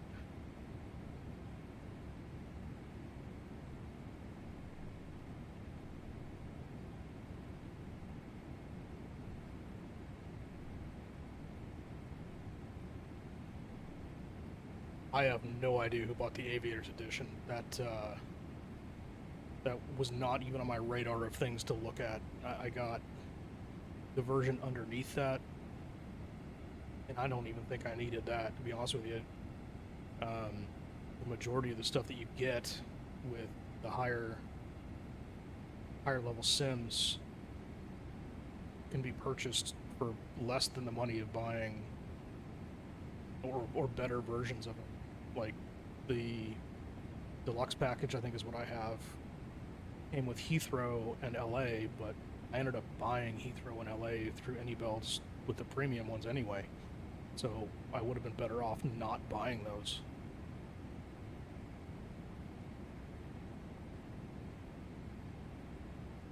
Yeah, that's exactly how I feel about it. $275 is a ton of money for which, you know, I say that I've spent way more than that on other add-ons, but there are other add-ons that I want, not just because they're there. And honestly, most of the aircraft that come with even the premium deluxe, I don't fly often. The Cirrus is kind of cool. I'd love to. I've never actually flown a Cirrus in real life, but I'd love to fly one. They seem very technologically advanced for a GA airplane or general aviation airplane. But honestly, if I'm not flying something like this, I will often just get in a Cessna 150 in flight sim and fly the roads. You know, find good weather somewhere and fly via scenery. I did a flight on flight sim in virtual reality from California all the way to Texas, flying, just looking out the window, and it was a lot of fun. Not sure I'd be able to stream in VR or how that would work. I'd love to do some more, you know, general aviation flying around the country, or even around the world. It'd be kind of cool to see different parts of the country, different parts of the world. What's the major airport by you guys?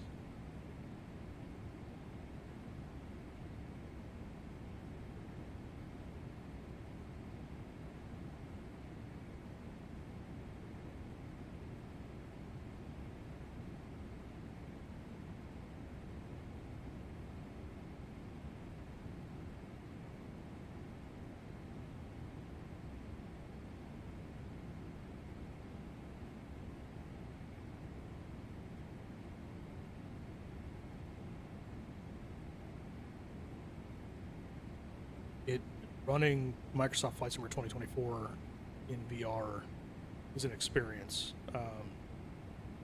It really adds a completely different feel to the game, or to the sim, or whatever you want to call it. It is really, really graphics card intensive. I put in the VR and I started up flight sim and I tried to do a flight in the Phoenix 320, and it was stuttery. It was hard to get everything going correctly, and that was even with the graphics settings turned way down. I think I've got almost everything on ultra right now. Some of the things are turned down, but not a whole lot. In VR, everything's got to be on medium, and some of the stuff is kind of grainy. The primary flight displays are hard to read. In the headset, they're hard to read. It really kind of changes how you have to do things. But it was neat flying around and just looking outside. That, you know, from 5,000 feet or so, the ground looks awesome. Especially when I flew over the Grand Canyon, you look out the window and it looks almost real. With the additional stuff they've added.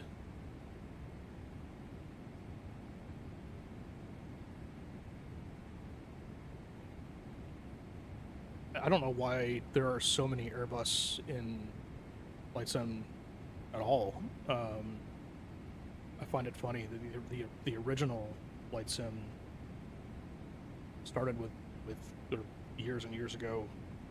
Flight Sim 4, I think, 4 or 5, or 98, 95 or 98, I guess. They added a 7.3, and there's been a 7.3 in it ever since. And then, if you wanted an Airbus product, you had to buy. And I think Aerosoft is where I got it from. It was an Aerosoft. It was called the Airbus 320 Professional, and it only came with a 320. I don't think you even got the 321, and it was an add-on package later. And it was really good, but getting used to how Airbus did things, I'd never flown an Airbus before. I was young. getting used to how an Airbus works versus how a Boeing works was pretty substantially different. I didn't spend a whole lot of time doing it, but when I American 1067 Heavy, contact Albuquerque Center on 128.2. 128.2 American 1067 Heavy.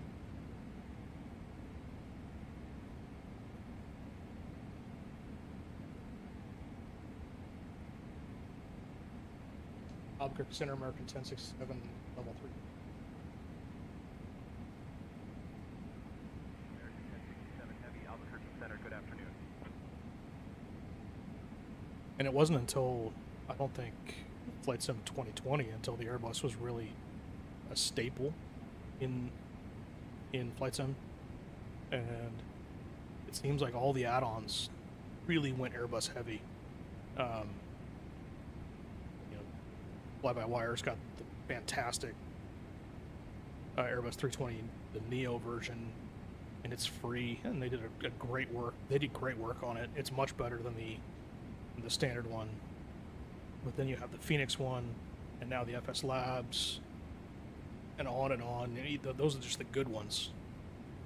Why anyone like Scenery would do anything like Airbus when the market is so saturated with really fantastic Airbus products, I have no idea. If anything, I think I saw that someone did a DC-9 or 717. It was either McScenery or not Cloud9. Talking a long time ago, Cloud9 turned into FS Dream Team. Captain Sim did I think a 717 that I thought about getting just because it's something different.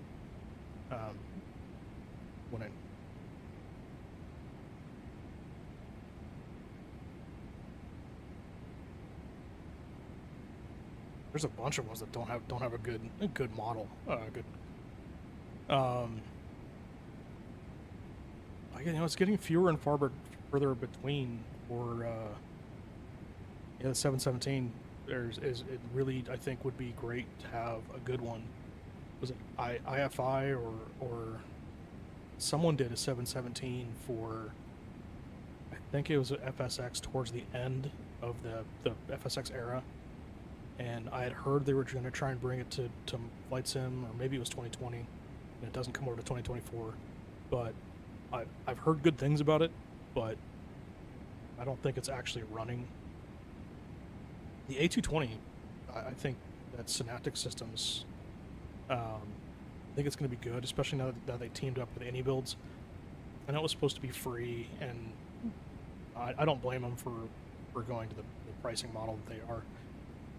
And if it's good, it'll be worth the money. If it's not, I think they'll still get sales. If you really like the A220 and try and sim the Air Baltic model, you'll probably end up getting it. I mean, I don't know.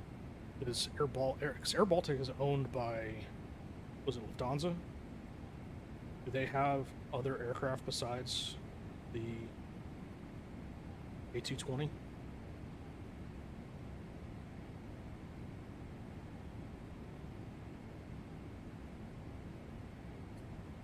Fleet. Nope. A220 300s. 53 in service with 46 more on order.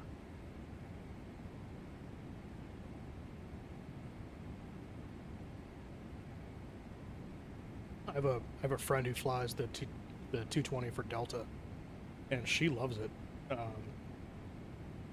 I've kind of stayed away from those type of aircrafts in my career because I spent 10 years flying regional jets up and down the East Coast of the United States, and the A220, at least in the States, does a lot of that type of flying, and it's I'm kind of over that. At least in the States, I don't know how Air Baltic runs it or even JetBlue, but when I ran regional jets service, I was doing minimum of 4 flights a day, and you'd have days up to 14, 16-hour days.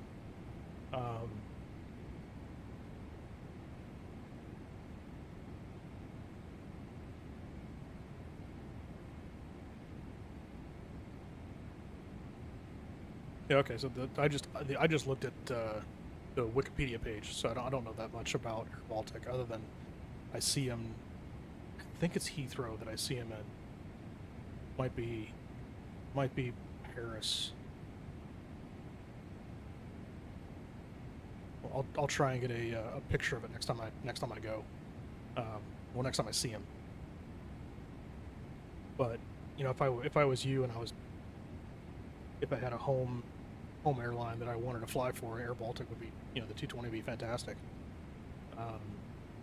But for me, one, my airline doesn't fly it, and two, like I said, I'm really trying to stay away from that type of flying because I don't know what the Air Baltic routes look like or the schedules.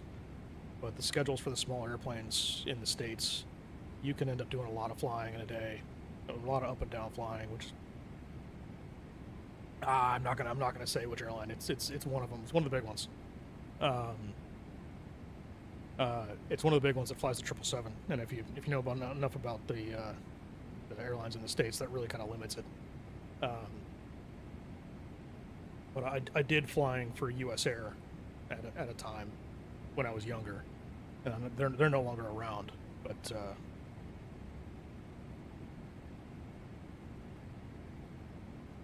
kind of on flight sim I kind of bounce around the airlines, not really sticking to any particular one, so it doesn't give it away too much.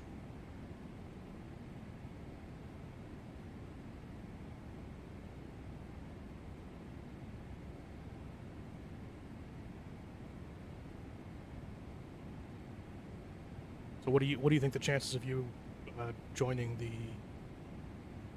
United is one of the big ones. There's only one other one flying the 777 right now. Delta had it for a long time. Actually, 3 if you count FedEx.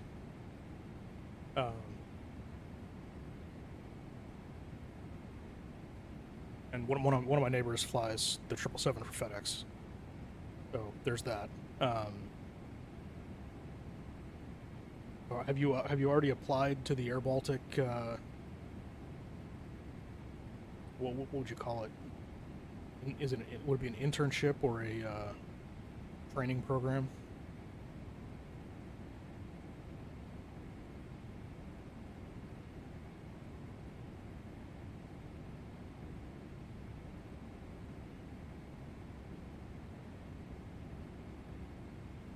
What's holding you back? I tell people all the time when we're talking about airline related careers, the best time to apply for an airline was yesterday. I don't know how it works with Air Baltic, being you only have one fleet type, but everything I've ever done, everything runs on seniority. You know, money, vacation, time off, schedules.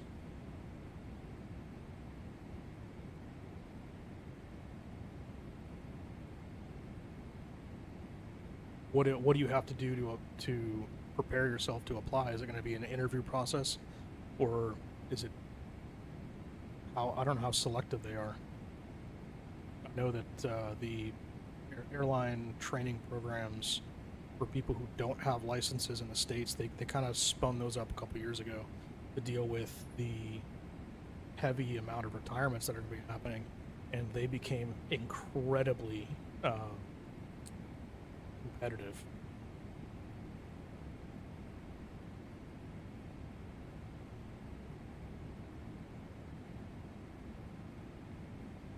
Is the loan through Air Baltic, or do you have to go through a bank? No, the ones here in the States, they almost do everything in-house. So they'll have the loans through a bank, but it's backed by, you know, either United or Delta or American, and they kind of push you through the system with it's not like you were saying, somewhat guarantee of having a job at the end.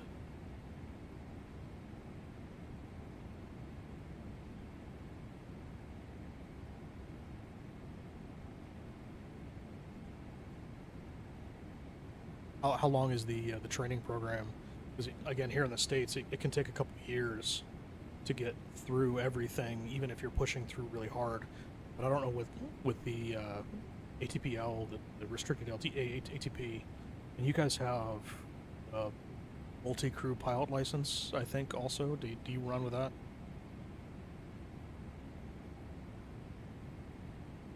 Or is that only in the UK? And there's something about it where you can only fly aircraft in multi-crew, so you basically start off flying the small things with an instructor, and then you go to airline work, which I'm not sure 100% agree with, you know, being doing what I do, and I was an instructor for a couple of years. I think a lot of what we do in the airline world is based on decision making, and if you don't have the background of knowledge to make the decisions, I think it would be not dangerous, but not as safe as others. But I guess if you're flying with somebody who's done it for a bunch of years, I don't know what the upgrade time there is either. So.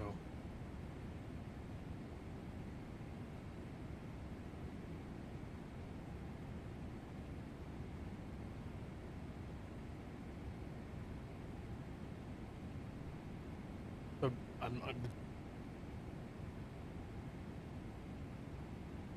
so you go from a single engine airplane straight to an A220. That's a big jump.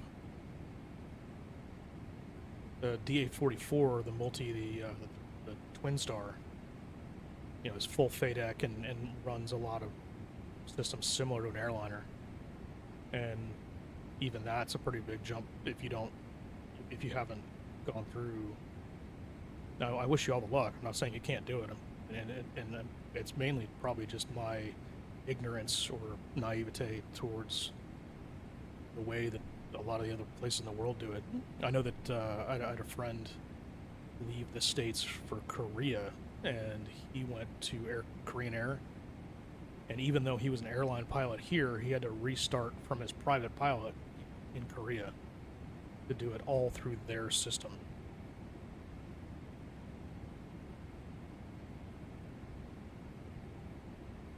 Speaking of medicals, I just got the notification that I have to go get mine. Re-up mine.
Fasten seatbelt sign is now. Copy, Captain. I shall ensure that the cabin remains secure and that all passengers are attended to during this phase of the flight.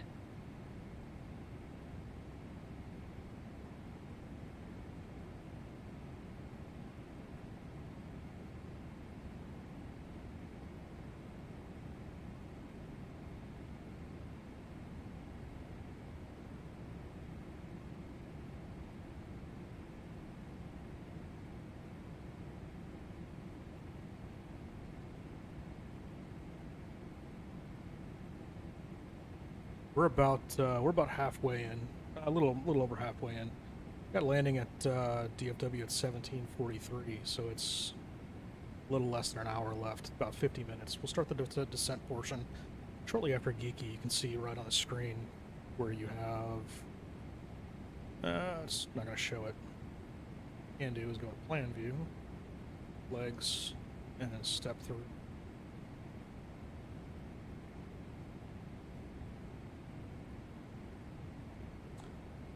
Shortly after Snuggle, we'll do the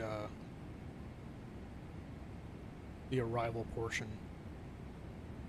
Back to map, all the way back out.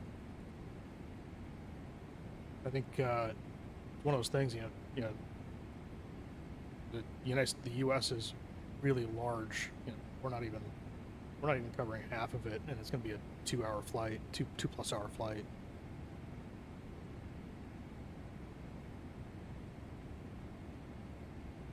I think the next one I want to try to figure out what would interest you more, an Airbus Atlantic crossing or a 777 Pacific crossing.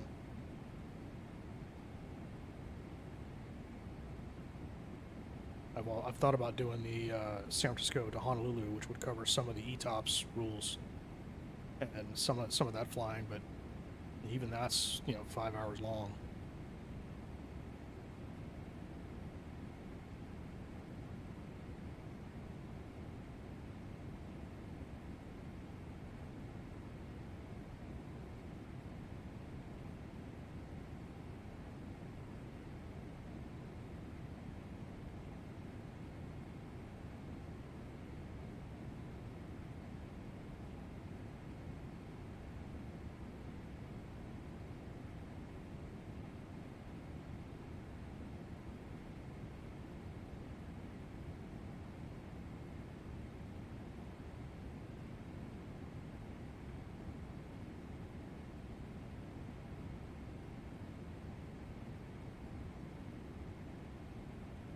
Would it be better for you if I did like transcon flights, but sped it up to 2 times speed or 3 times speed on the... Good day, Captain O'Brien. Would you and the first officer care for a drink or a small snack? 120-975.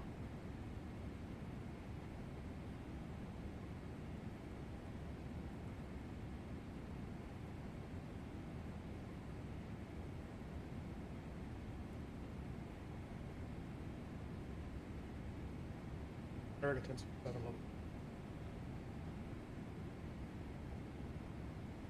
American 1067 Heavy, Albuquerque Center, good afternoon. I'm guessing you gotta go to work or go to school when you're done with this.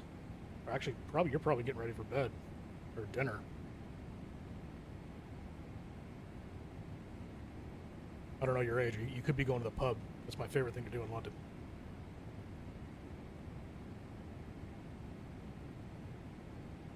You said it's cold outside, though.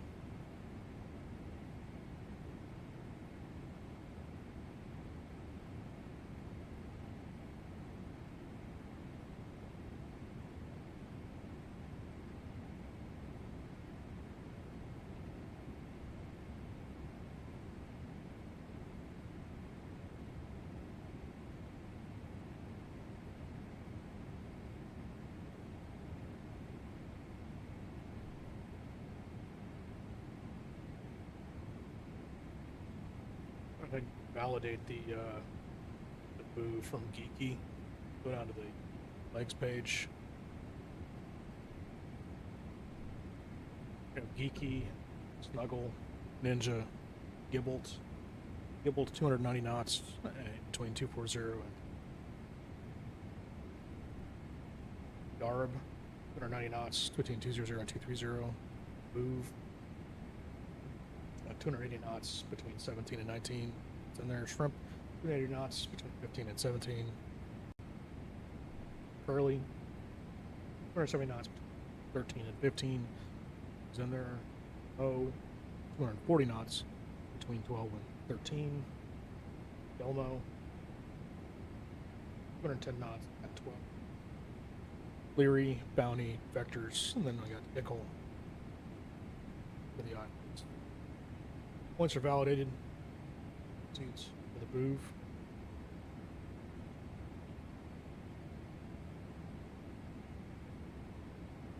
I'd love to get to 1,000 subscribers. I think I really to do that. I think I really got to put some more time for other types of videos. The streaming is great. I get a couple guys, couple people in and out every now and then. You're my only normal one that I've had a couple other people, bounce in, talk for a little bit, then bounce out.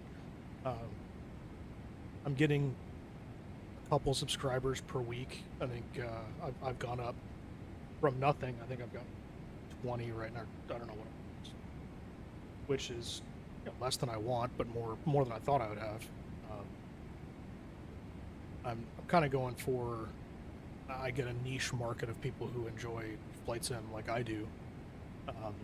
But I think the market is out there. I think people do enjoy communicating with people and talking aviation or talking flight sim like we do. And there's,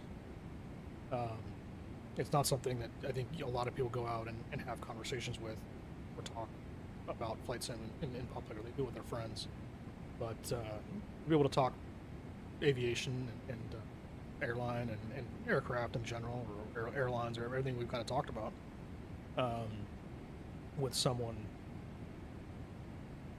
on a regular basis that you get to know. I enjoyed getting to know you. This is an interesting kind of side experiment for what I'm doing. And I know it's probably tough for other people. I don't stream as much as probably should, but my age and my lifestyle is not conducive to doing so.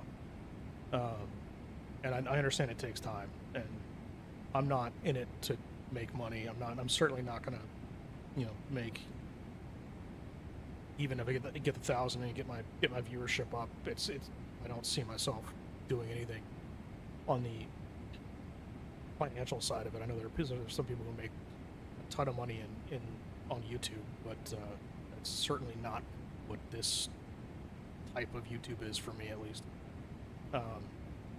But I like I was saying, I have a couple ideas for other videos that I'm doing. The video I did reviewing the Any Builds Hong Kong did fairly well for what it was, considering I'm a nobody. And I think that's where the bread and butter of getting people into seeing this and seeing who I am and what I do is really going to be where it is. But I'm also leaning on people like you to tell me what you think, what you would like to see when it comes to airline pilot doing airline flight sim, or maybe what I think is interesting is not interesting to everybody else.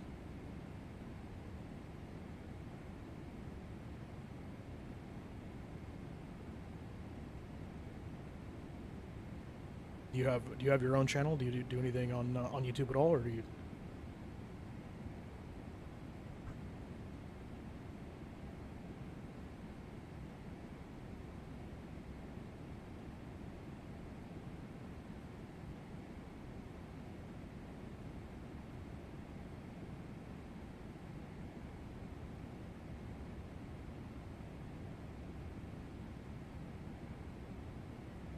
One annoying thing about the 777, and I know this is nothing thing, talk about first world problems, but as the aircraft turns and goes through, as we go past,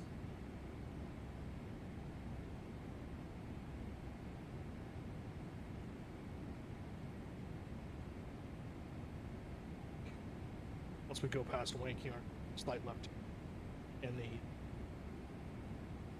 heading indicator, the heading knob doesn't turn itself in Boeing's.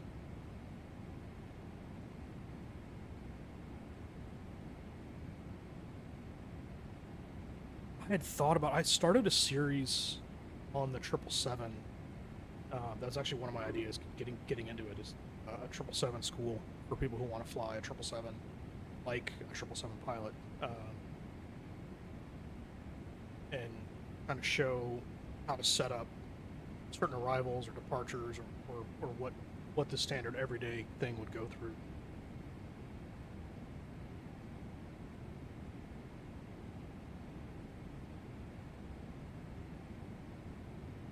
Yeah, mine is on it. I've got another account on YouTube just for my personal thing. And when I was researching on how to do this and whether or not I even really wanted to, the number one thing that kept coming up was don't share your name. Don't let anyone know who you are personally, and which is kind of the reason I don't share a whole lot about the airline I fly with, other than the fact I fly in the U.S. on a 777.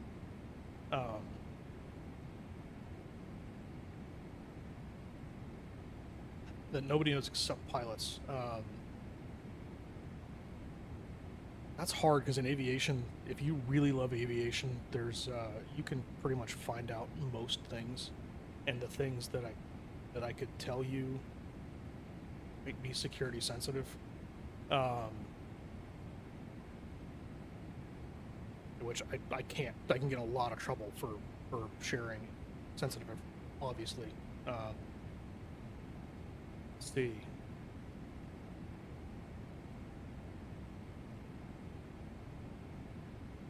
It's a lot, even how big you think it is. It's a lot bigger than it is. Like once you go out and do a walk around and you get to experience the sheer size of the aircraft, seeing it, taxiing on the ramp, or even boarding it, it's a lot bigger than you think it is.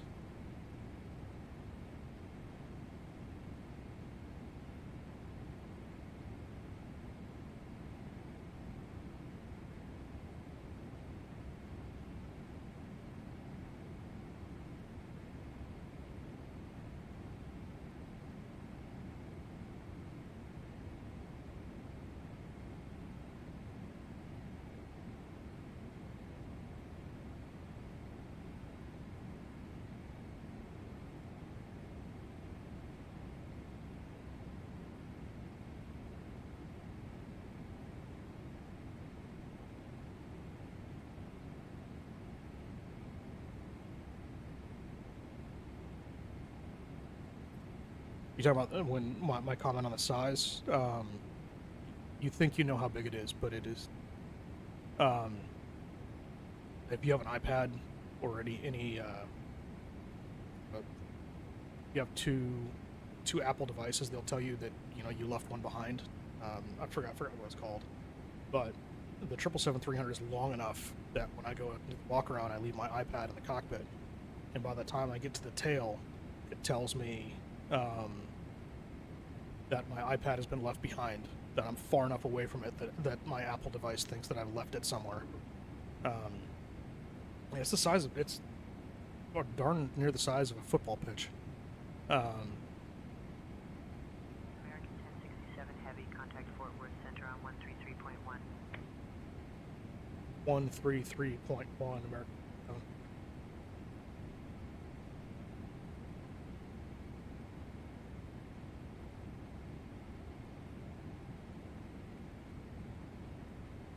Center American 1067, level 370.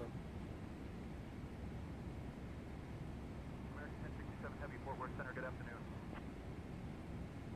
Yeah, the 777-200 doesn't have winglets at all. And the 300 has not technically winglets. They're called raked wingtips. And it essentially kind of does the same thing that a winglet does. Aerodynamically, a winglet prevents the wingtip vortice from coming back and hitting the top of the wing, which creates induced drag. So you can lower that induced drag by moving the wingtip vortices up and away from the tip of the wing, and it doesn't have the ability to come back on the top of it. So the way the rake winglet works is it moves the wingtip backwards, and the wingtip vortice, when it does circle back through around, it's behind the wing. So it essentially does the same thing as a winglet without adding the extra length. The winglet on, say, an Airbus, or it's actually called a sharklet, is pretty large, and it adds essentially about 6 feet onto the wing aerodynamically without having to add the length of the wing. It's significantly more fuel efficient than what they call the wingtip gates. When you see the standard Airbus where it has that little end on the wing that looks like a triangle, that's called a gate.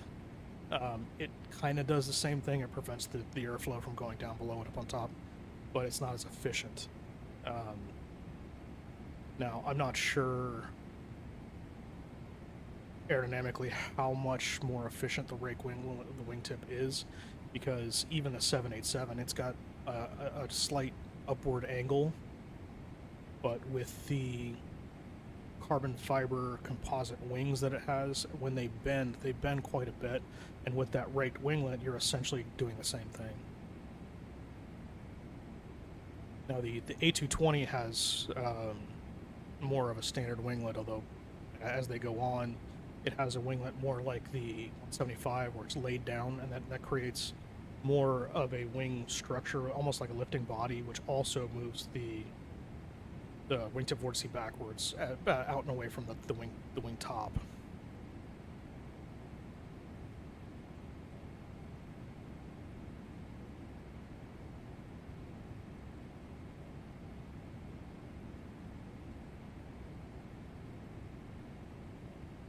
Yeah, they've even gone further from it, the standard winglet or sharklet type, where the original one was the 737 got what's called a blended wing.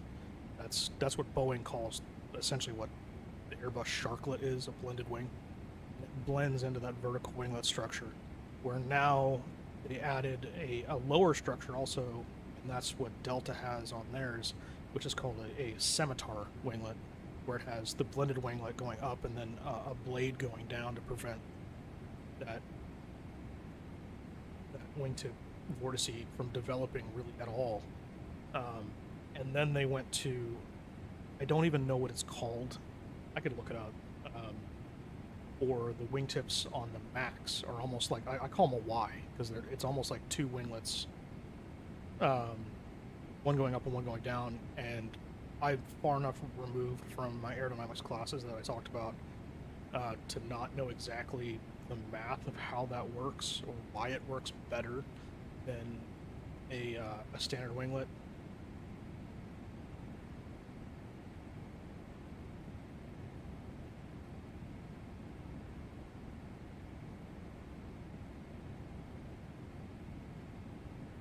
What's the worst part about living close to an airport? I live 40-minute drive, so 37 miles, 50 miles from a major airport, and I still hear the noise, but honestly, it's the smaller ones that I hear more than the big ones. What do you not like about it?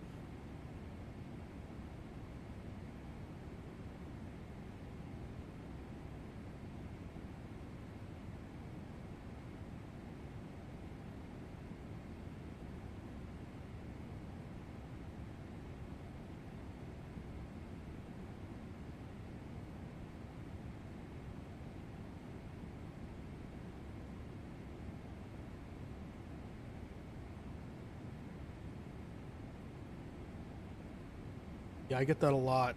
Like I said, the narrow body ones are almost worse than the wide body ones.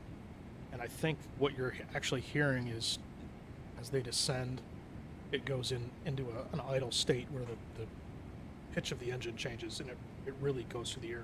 Especially cold temperatures, you hear it a lot more. Sorry. Like I said, my allergies or something has been going crazy in the last couple weeks.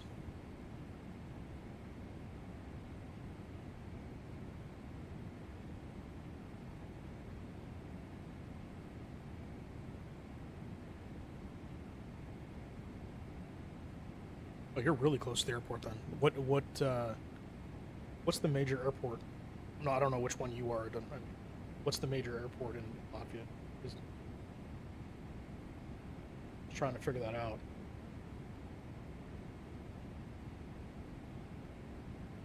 Is it?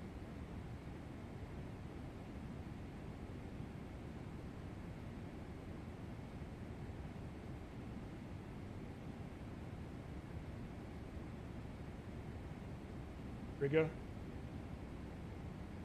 I'm butchering that.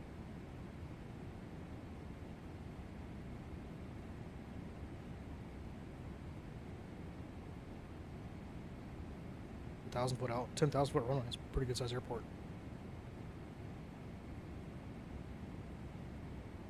Is there an add-on that models that? To look that up.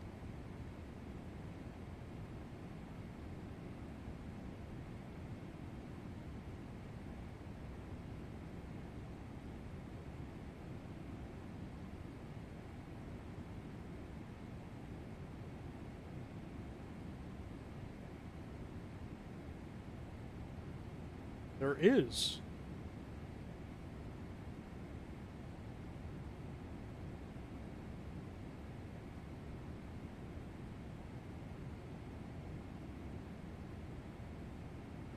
I'll have to look into that.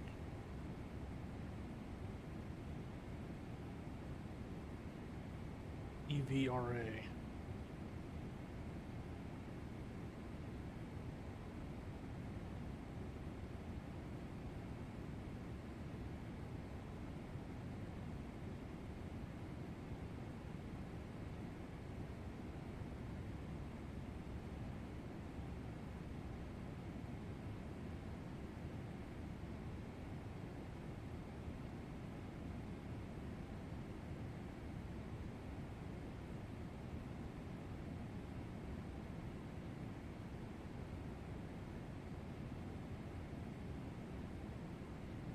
That Ryanair going there from Stansted? Fly Dubai.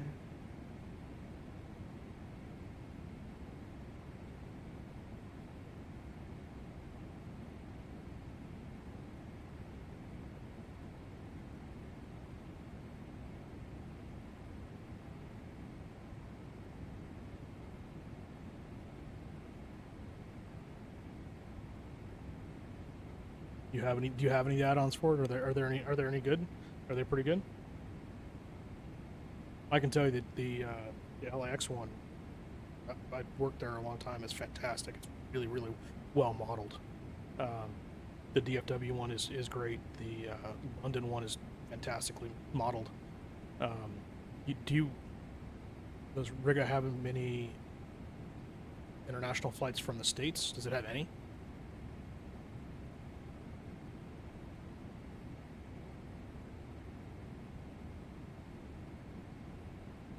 I might have to check that out and see what it looks like. Gonna have to do a flight pretty soon to Edinburgh because I picked up the add-on for Edinburgh. I wanted to do. American Airlines started running 320 Neos across the Atlantic, and I wanted to try and get a flight in on that. Actually, that was the whole reason I got the FS Labs 321 was to try and sim that XLR flight that they're doing now. Oh, nothing from the States? I might be able to figure something out. It's been short.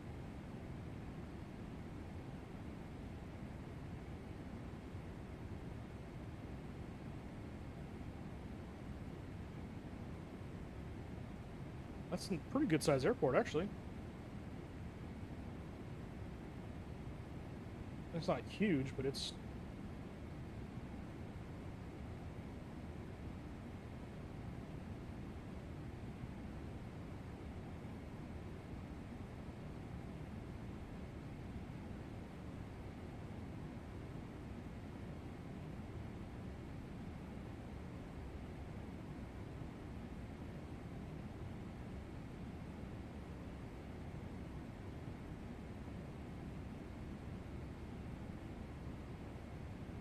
have to do some studying before I did try and fly into there.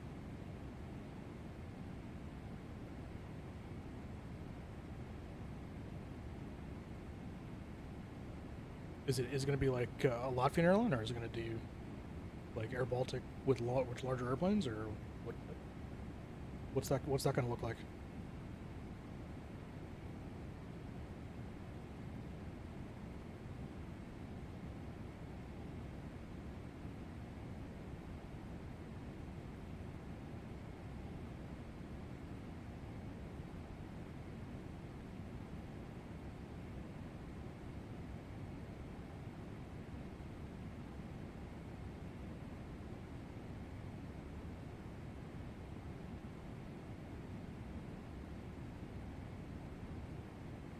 It's pretty substantial. 7.1 million patrons is a lot.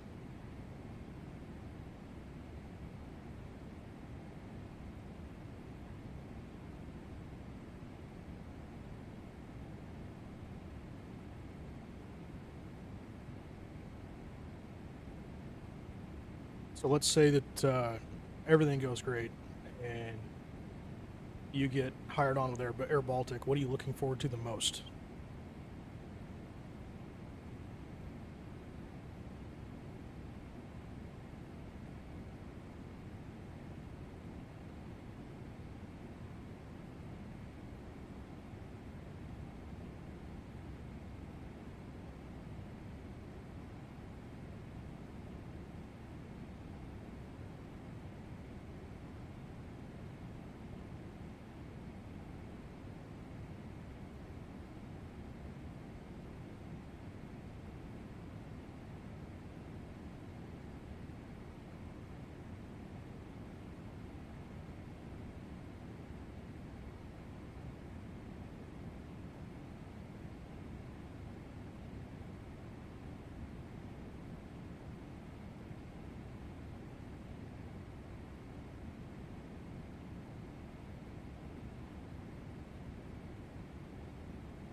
$600 departures for one runway is a lot.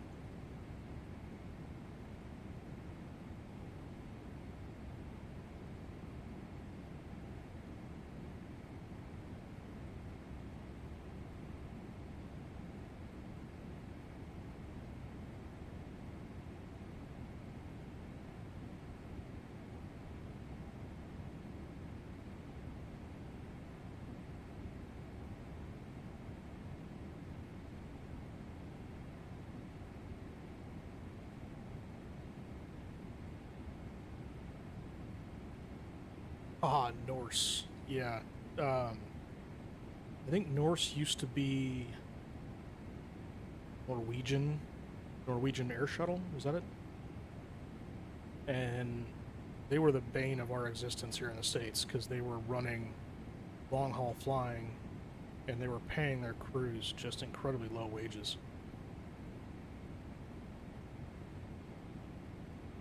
They had a Fort Lauderdale, Florida base on the 787. I could have gone there as a 787 captain probably 5 or so years ago when they were still running. They had a weird deal where you were living in the States, you were based in the States, but you were paid out of Ireland, I think.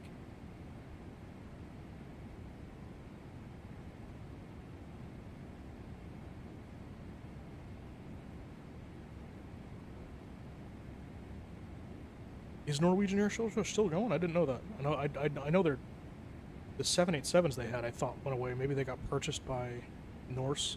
I thought they had something in common.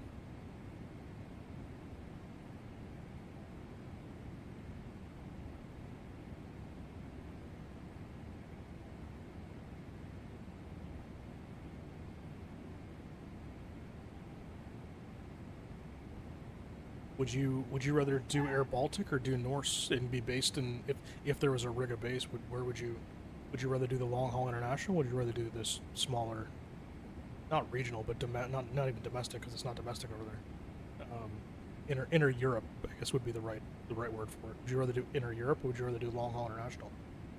I mean, and there's no right answer. It's different for everybody.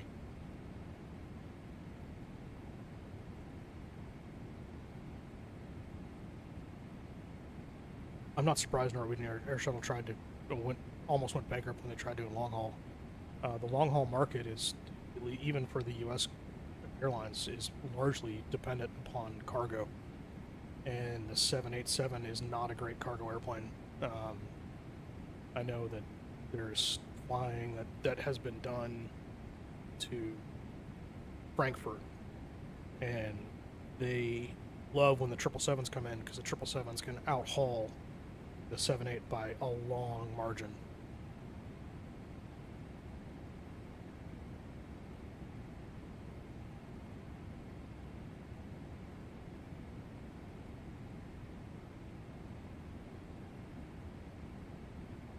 What about the long haul appeals to you? Because I can tell you, that it's not for everybody, and there's quite a few people that I've met in the career that think they want to do long haul, then they end up doing it, and it's not what they thought it was. It's very hard on your body.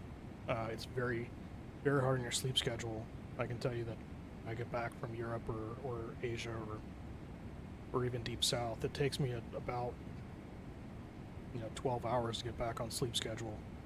Going back and forth between time zones can be very difficult. Inner Europe would be a little bit easier on you because there's not as many time zones and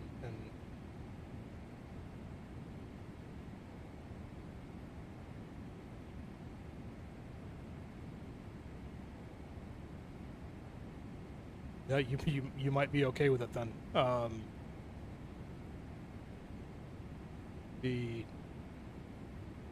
It's not uncommon for me to do a long haul flight and get 2 hours sleep, and that's generous. And then you end up getting to wherever your destination is, and then trying to get another 2 or 3 hours sleep. But if you sleep too much, now you can't sleep that night, and there's a whole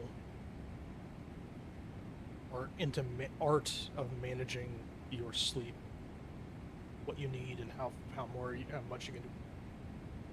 You mess up the next night's sleep because then you can't sleep that night, and then you end up tired for your next flight on your way back.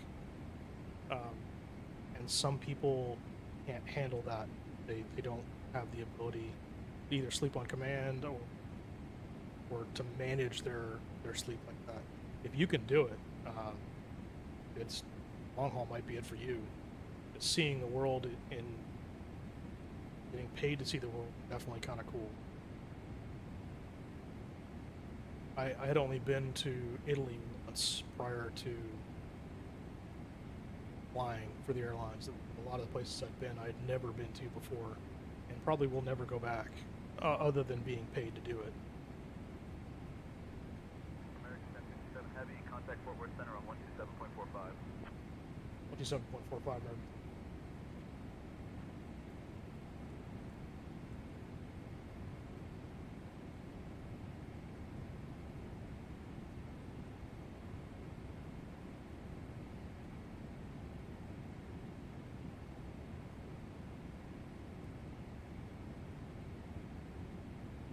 Fort Worth Center, America.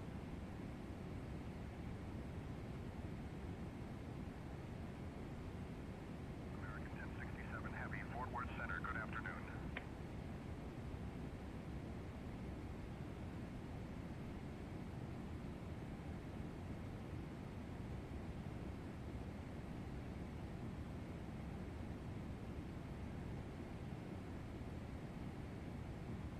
Alright, coming up on Geeky, we're officially crossing into the arrival phase coming into Dallas. I'll get the ATIS one more time.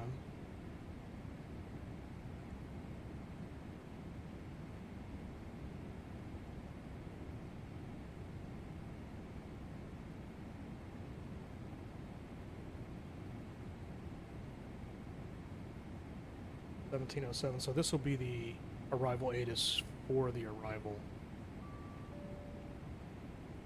There's .com. Close it, open it up. Dallas Fort Worth International Airport, 10:53. That's old. Runways 18 right, 17 left, 17 center, departing runway 17.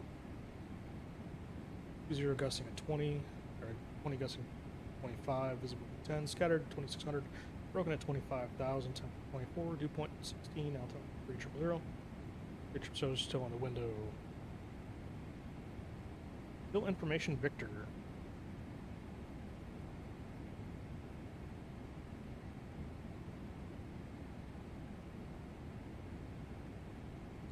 Yeah. The you would definitely do well then. I will say, even if you are someone who goes well without sleep, there's a study done by an American company that they equated how many hours you're awake to how many ounces of alcohol it's like, and being awake for something like 20 hours is you're basically legally impaired So it's also another thing you also kind of have to track yourself on, and in a multi-crew environment, such as the 777 or 78 or A350 or whatever you want to talk about. Being honest with the other people that you're working with, and saying, "Hey, man, I didn't get much sleep. And can you do the landing?" Or several airlines, the captain's always in the captain's seat, but the first officers can swap freely. So if one guy needs a landing, or one girl needs a landing, or isn't ready to do it, they can swap back and forth.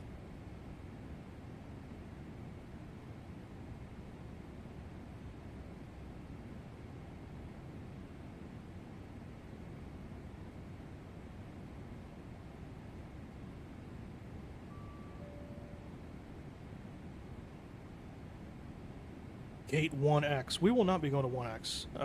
1X will not handle a 777-300. So we will ignore that message. Wish that Say Intentions AI ATC would be a little bit better about knowing where you can and can't go, but that's a lot of programming.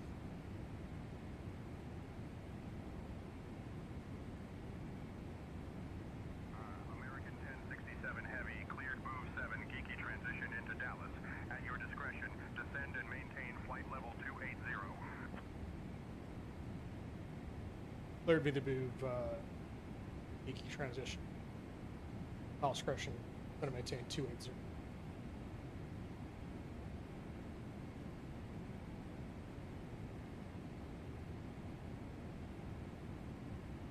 You don't drink coffee. I don't think that's doesn't bode well for you.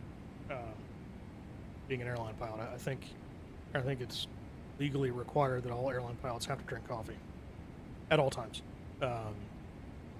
That's a pretty dumb joke, but most people that I know that fly airplanes drink coffee or tea, something. I use coffee to stay awake, but not in the way that you think. It's not the caffeine that does it for me. Sipping a hot beverage will keep me awake. So when I fly,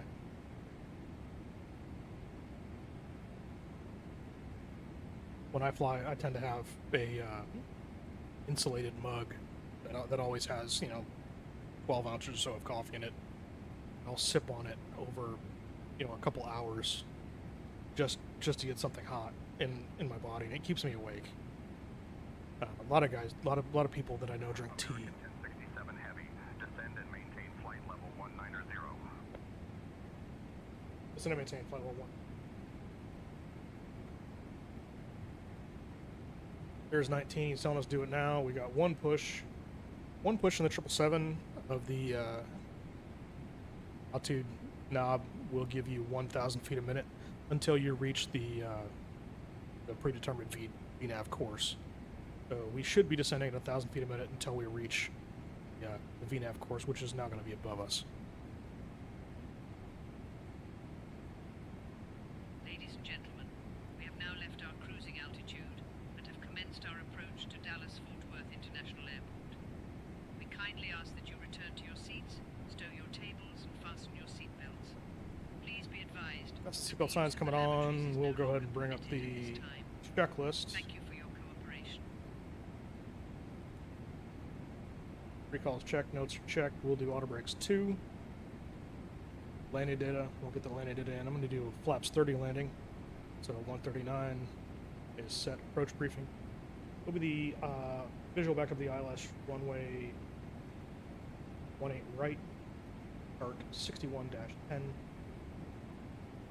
for Dallas Fort Worth 18 right, 111-9, which is on the PFD up in the corner up here. On approach was 176, glide slope at Nitty 2400. I have the ILS minimums, the DA of 807, it's validating the barrow.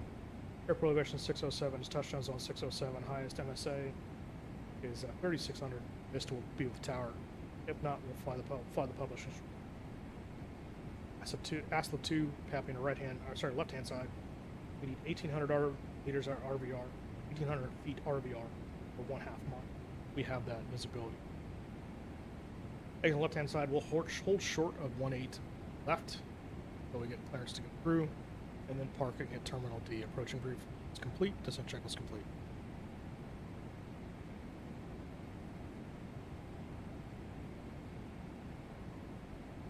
Yeah, a good auto throttle system is key, especially when you're flying something big. You had mentioned that the A350 is expensive.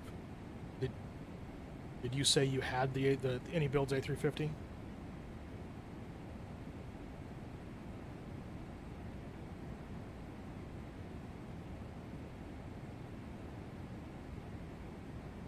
And I think you had mentioned it.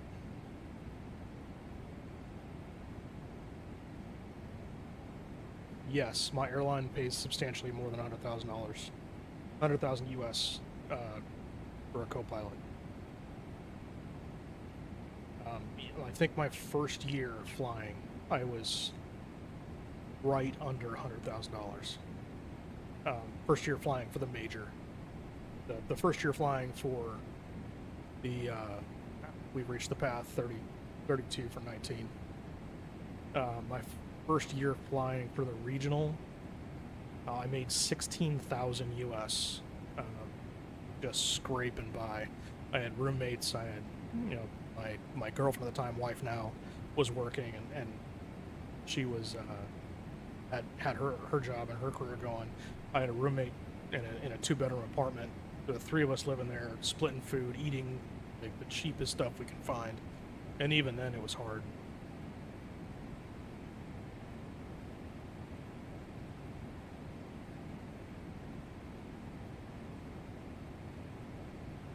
I don't know if there are that many airlines in the U.S. anymore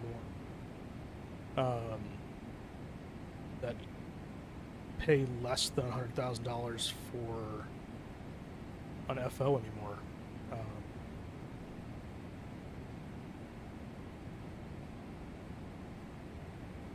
I can't figure out it. JetBlue might, Spirit might. I have to look it up. But in the last couple years, all of the carriers have really upped up their compensation packages, mainly because they had to. There's a massive decline of pilots in the United States, and just to keep up with demand, they had to increase pay.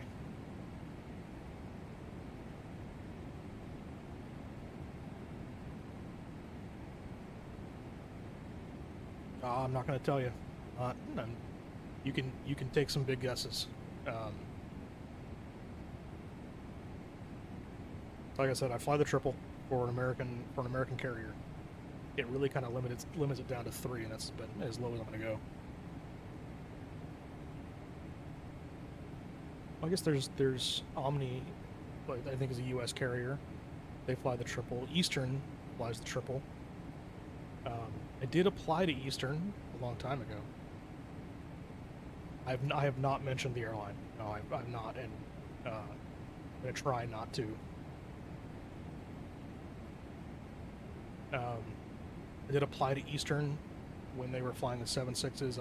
I was furloughed at the time, and I didn't have a job, and they were offering direct entry captain spots for the 7.6 at Eastern, and I applied, although I was not accepted.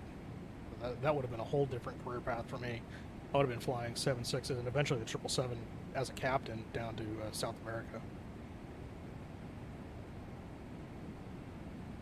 I could do a triple. I could do an Eastern Airlines flight for my next one, somewhere crazy.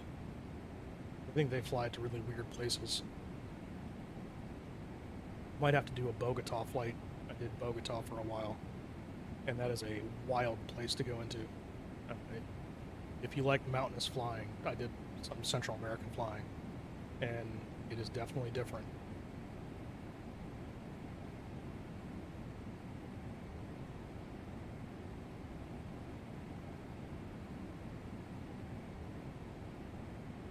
That's another one I had forgotten. Atlas Air has 777s. They got them recently. guess I've forgotten how many carriers fly the triple in the U.S. Southern Air, I think, flies the triple. Or, was it on-demand cargo?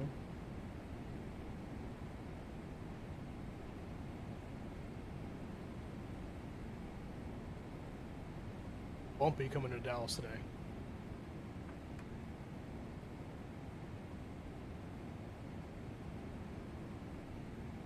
I fly passengers. I will give you that. I applied to FedEx years and years ago, but I never even really made it past. I didn't even get an interview.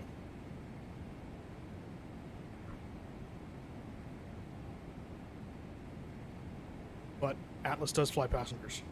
A lot of people don't know that. Make it harder on you. Also, Coletta, if you know who they are, they have 777s. Although theirs are all cargo, I believe.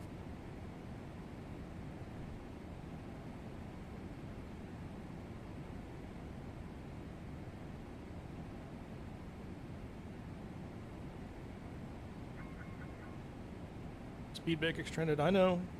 It's on purpose.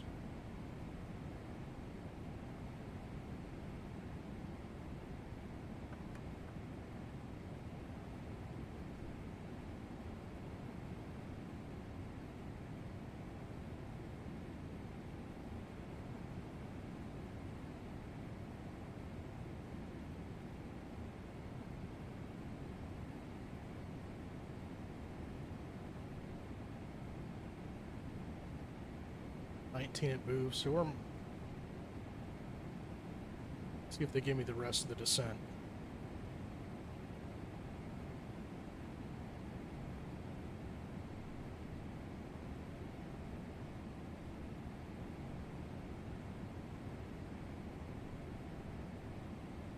And it'd be really hard to tell the difference between the two of them because they fly the triple on...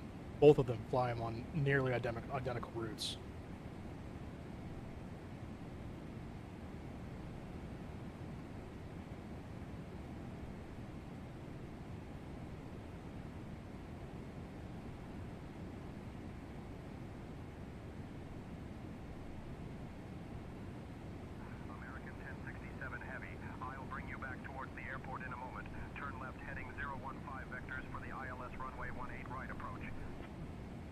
Turn left 015, American 10.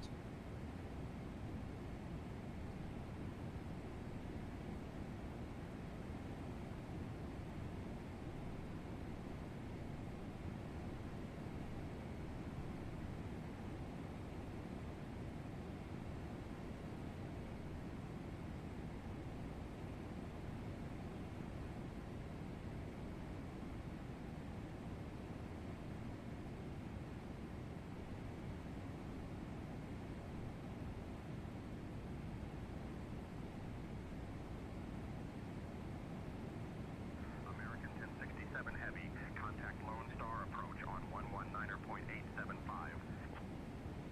119.875.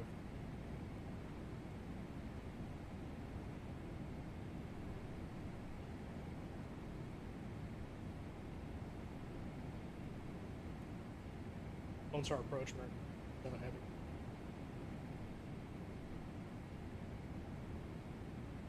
American 1067 Heavy, Lone Star approach, good afternoon.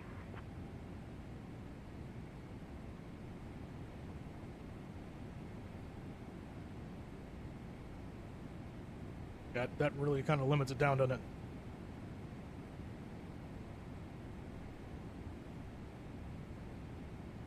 it? They both fly both, so that's kind of the crux right there. They both fly the 200 and the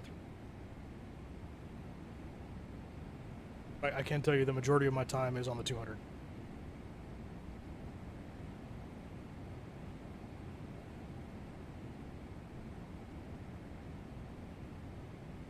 And all the places I've mentioned, I've flown both United and American fly to on the 777.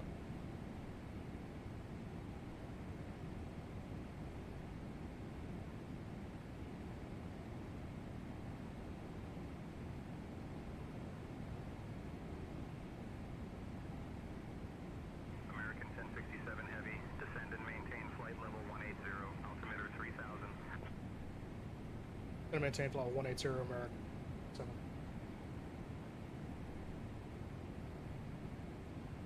We'll go flight level change.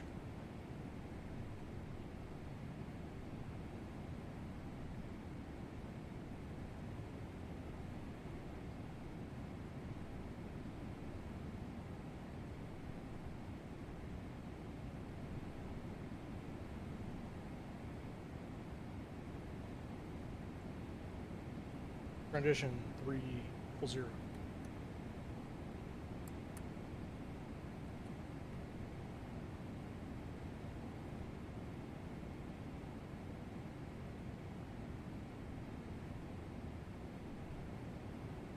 Alright, hit tracking back.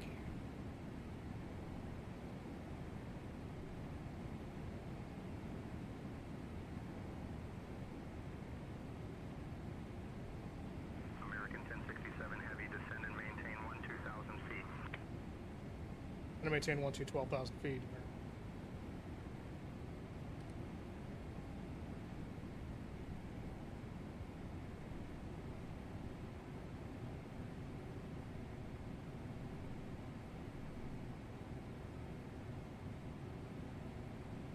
And they operate them almost identically, so it'd be very hard to actually guess correctly.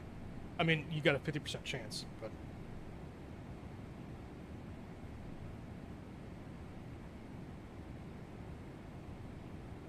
open it up. 50 speed down.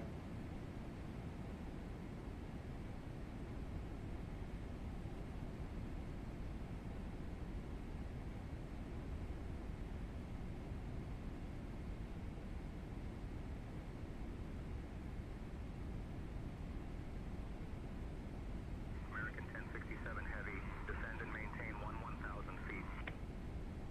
Descend and maintain 11,000 feet in America.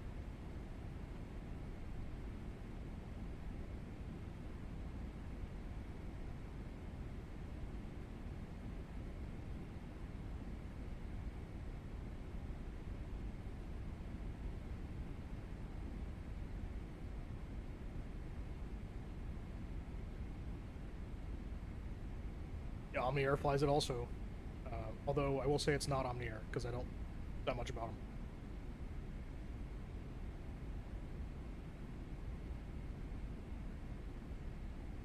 Even the background I gave you flying the Airbus prior to this, I was at the Legacy, and both United and American both fly the Airbus. So I don't think I've given you anything that'll tell you one way or the other. But it is one of those two.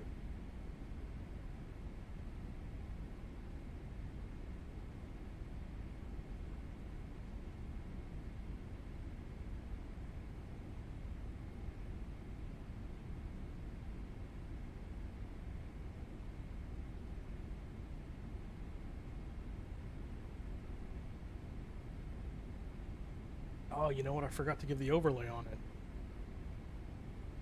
I keep forgetting to put that. I created an overlay for the stream that'll do distance. Let's see if I can-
Cleaned up.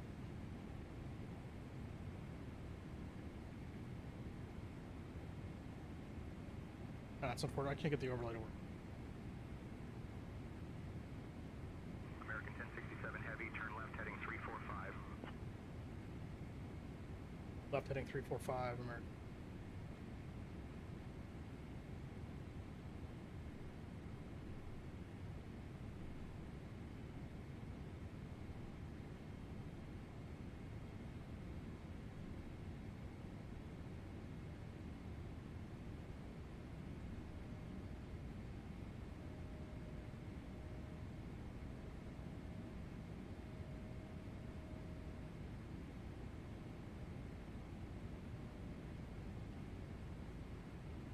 It is one of the first two.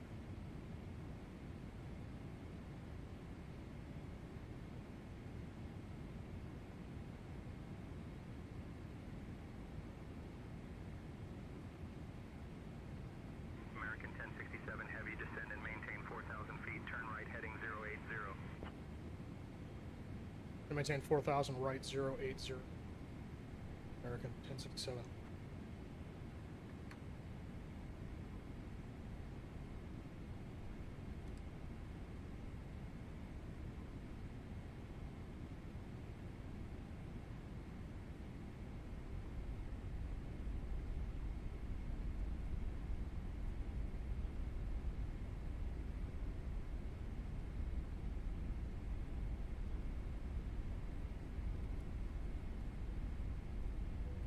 Flight attendants prepare for landing. Understood, Captain. We are preparing the cabin for arrival. Ladies and gentlemen, we are now beginning our descent into Dallas-Fort Worth International Flaps one. Airport. Please ensure that your seat belts are securely fastened, your seat backs and tray tables are in their upright positions, and all personal items are stowed. We appreciate your cooperation and look forward to welcoming you to your destination shortly. American 1067 Heavy, proceed direct Ligri. Descend and maintain 3,000 feet until established on the localizer cleared for the ILS runway 18 right approach. Select Ligri down to 3,000, clear for the ILS approach.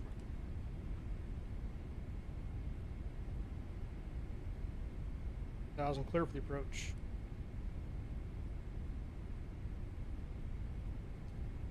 Flaps 5.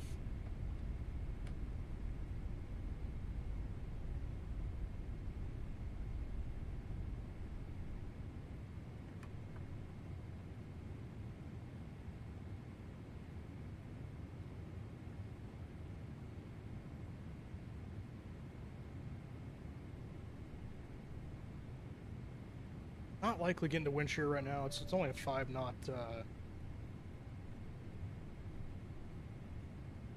5 knot gust. Although it seems like it's gusting like that more on the sim than it is what it's telling me.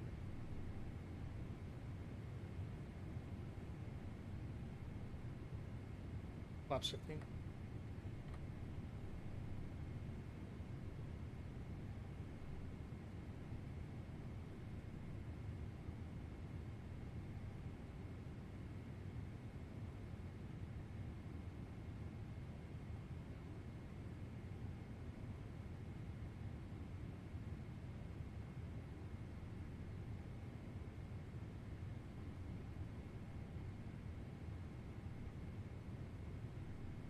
No, it's one of the first two you mentioned.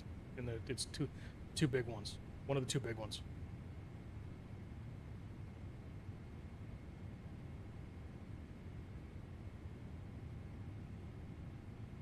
Actually, crazy.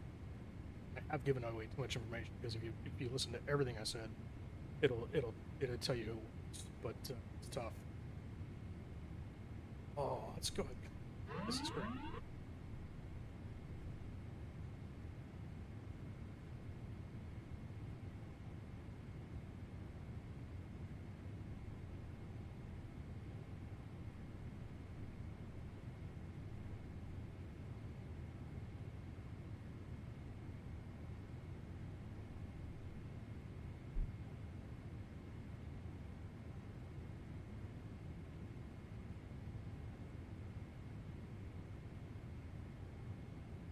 That approach checklist complete.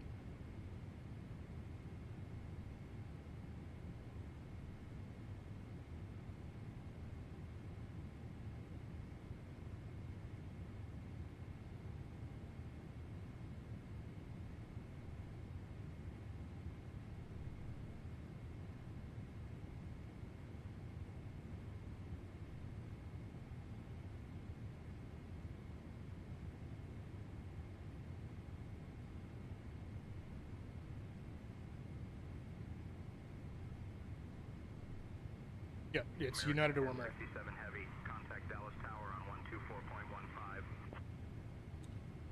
124.15. 4.15.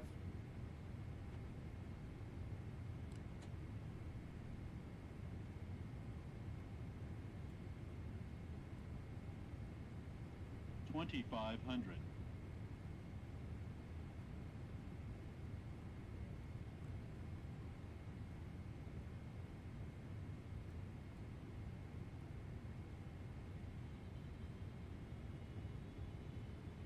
DFW Tower, 10-7 heavy, ILS, 1-8 right.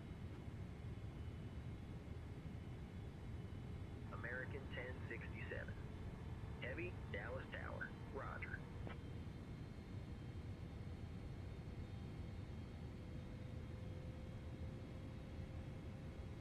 American 1067 Heavy. Winds 200 at 20, gust at 25. Runway 18 right, cleared to land. Runway 18 right, clear to land.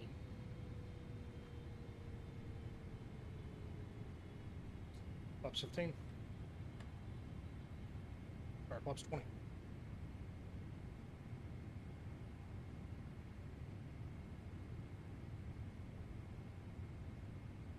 Gear down.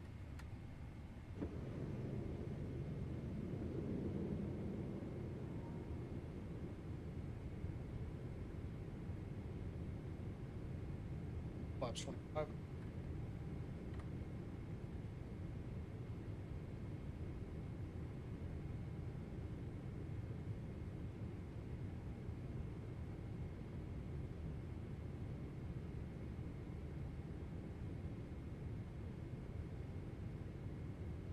Flaps 30. Landing checklist.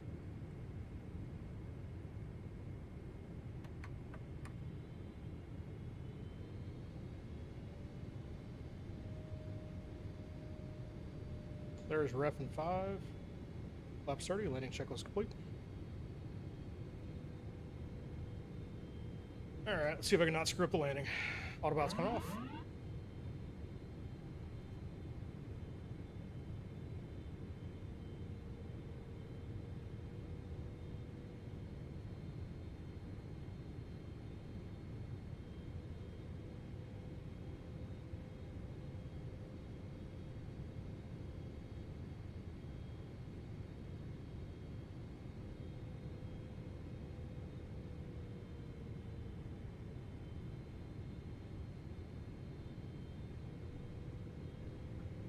$1,000. Approaching runway 18 right.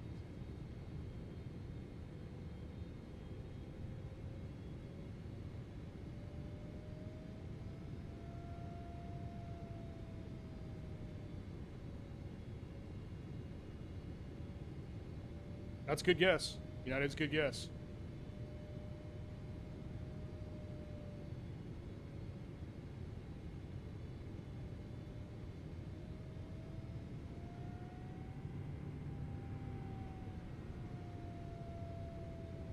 A little bit high.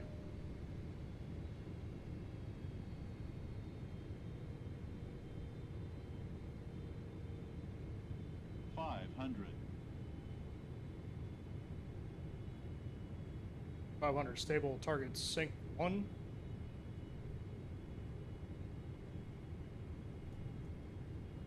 Approaching minimums.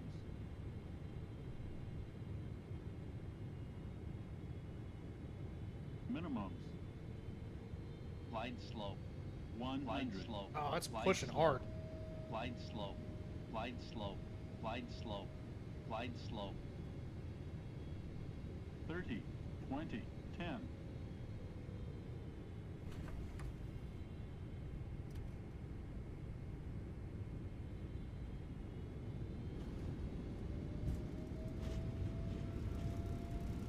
thought was awful.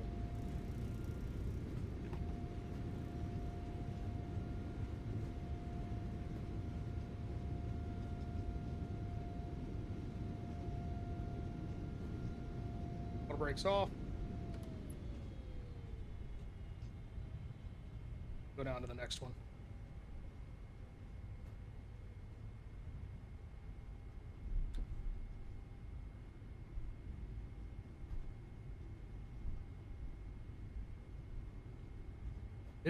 Didn't float at all much. I slammed it on. American 1067. Heavy, welcome to Dallas. Exit at Echo 3 if able. Contact ground on 121.65. 12165 American.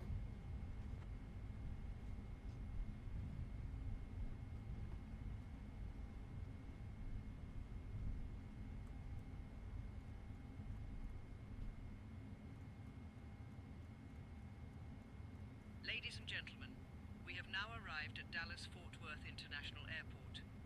Did you know that Dallas is home to the largest urban arts district in the United States? Thank you for choosing American Airlines for your journey. Please remain seated with your seatbelts fastened until we have come to a complete stop at the gate. On behalf of your flight crew, thank you for flying with American Airlines. The local time is 12:40 p.m.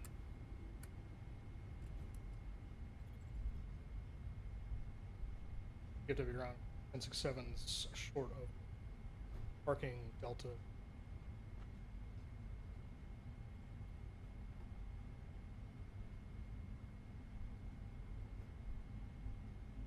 American 1067 Heavy, Dallas ground, taxi to Terminal D, Gate 29er via Echo 4, Whiskey Lima, Golf, Spot 132. Have a good day. Whiskey Lima Gold, Spot 3.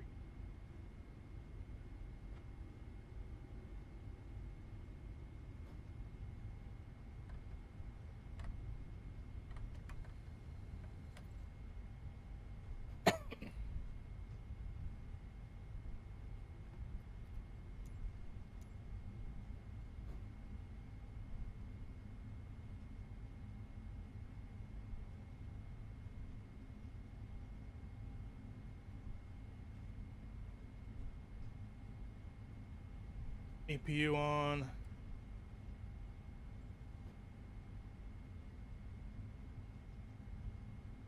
Honestly, even real world, been having a string of bad landings. Triple. Had a whole month of just absolutely to get on. You couldn't even tell you're on the ground. Had my last couple not smooth. Really string.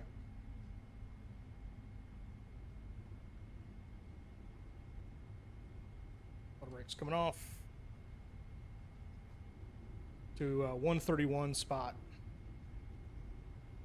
and then flaps are up.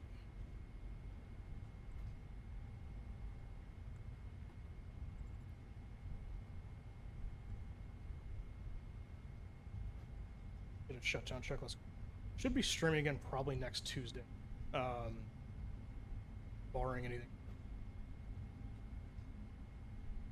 I might try and squeak one in or between then, but Tuesdays are real when I'm probably going to be.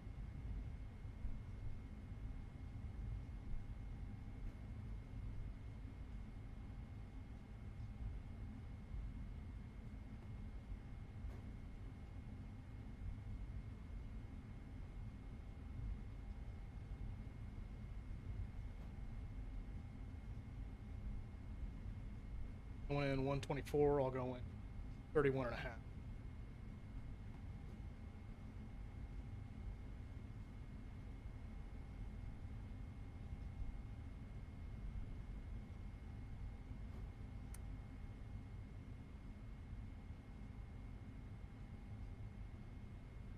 There's 29.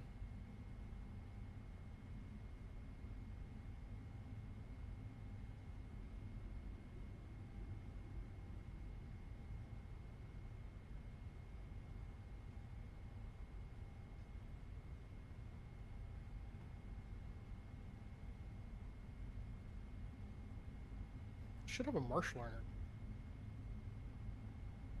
There we go.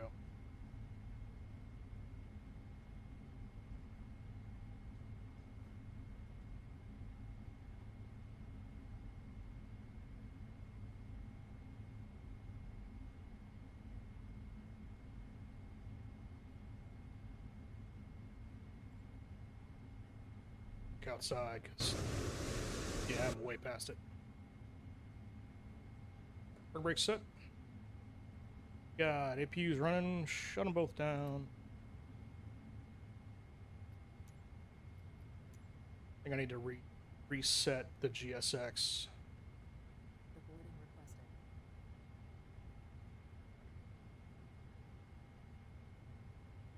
Not even sure it'll run the.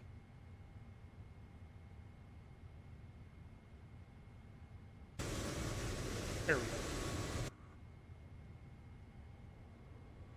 Yeah, that's it for today. I appreciate you having me back. I tried to give you a little bit more notice. I think I turned it on about 7 o'clock in the morning to let you know I'd be on by 9. 9 o'clock's about when I'm going to do it on Tuesdays. Try and be a little more steady with that. Might do something different for next week. I don't know.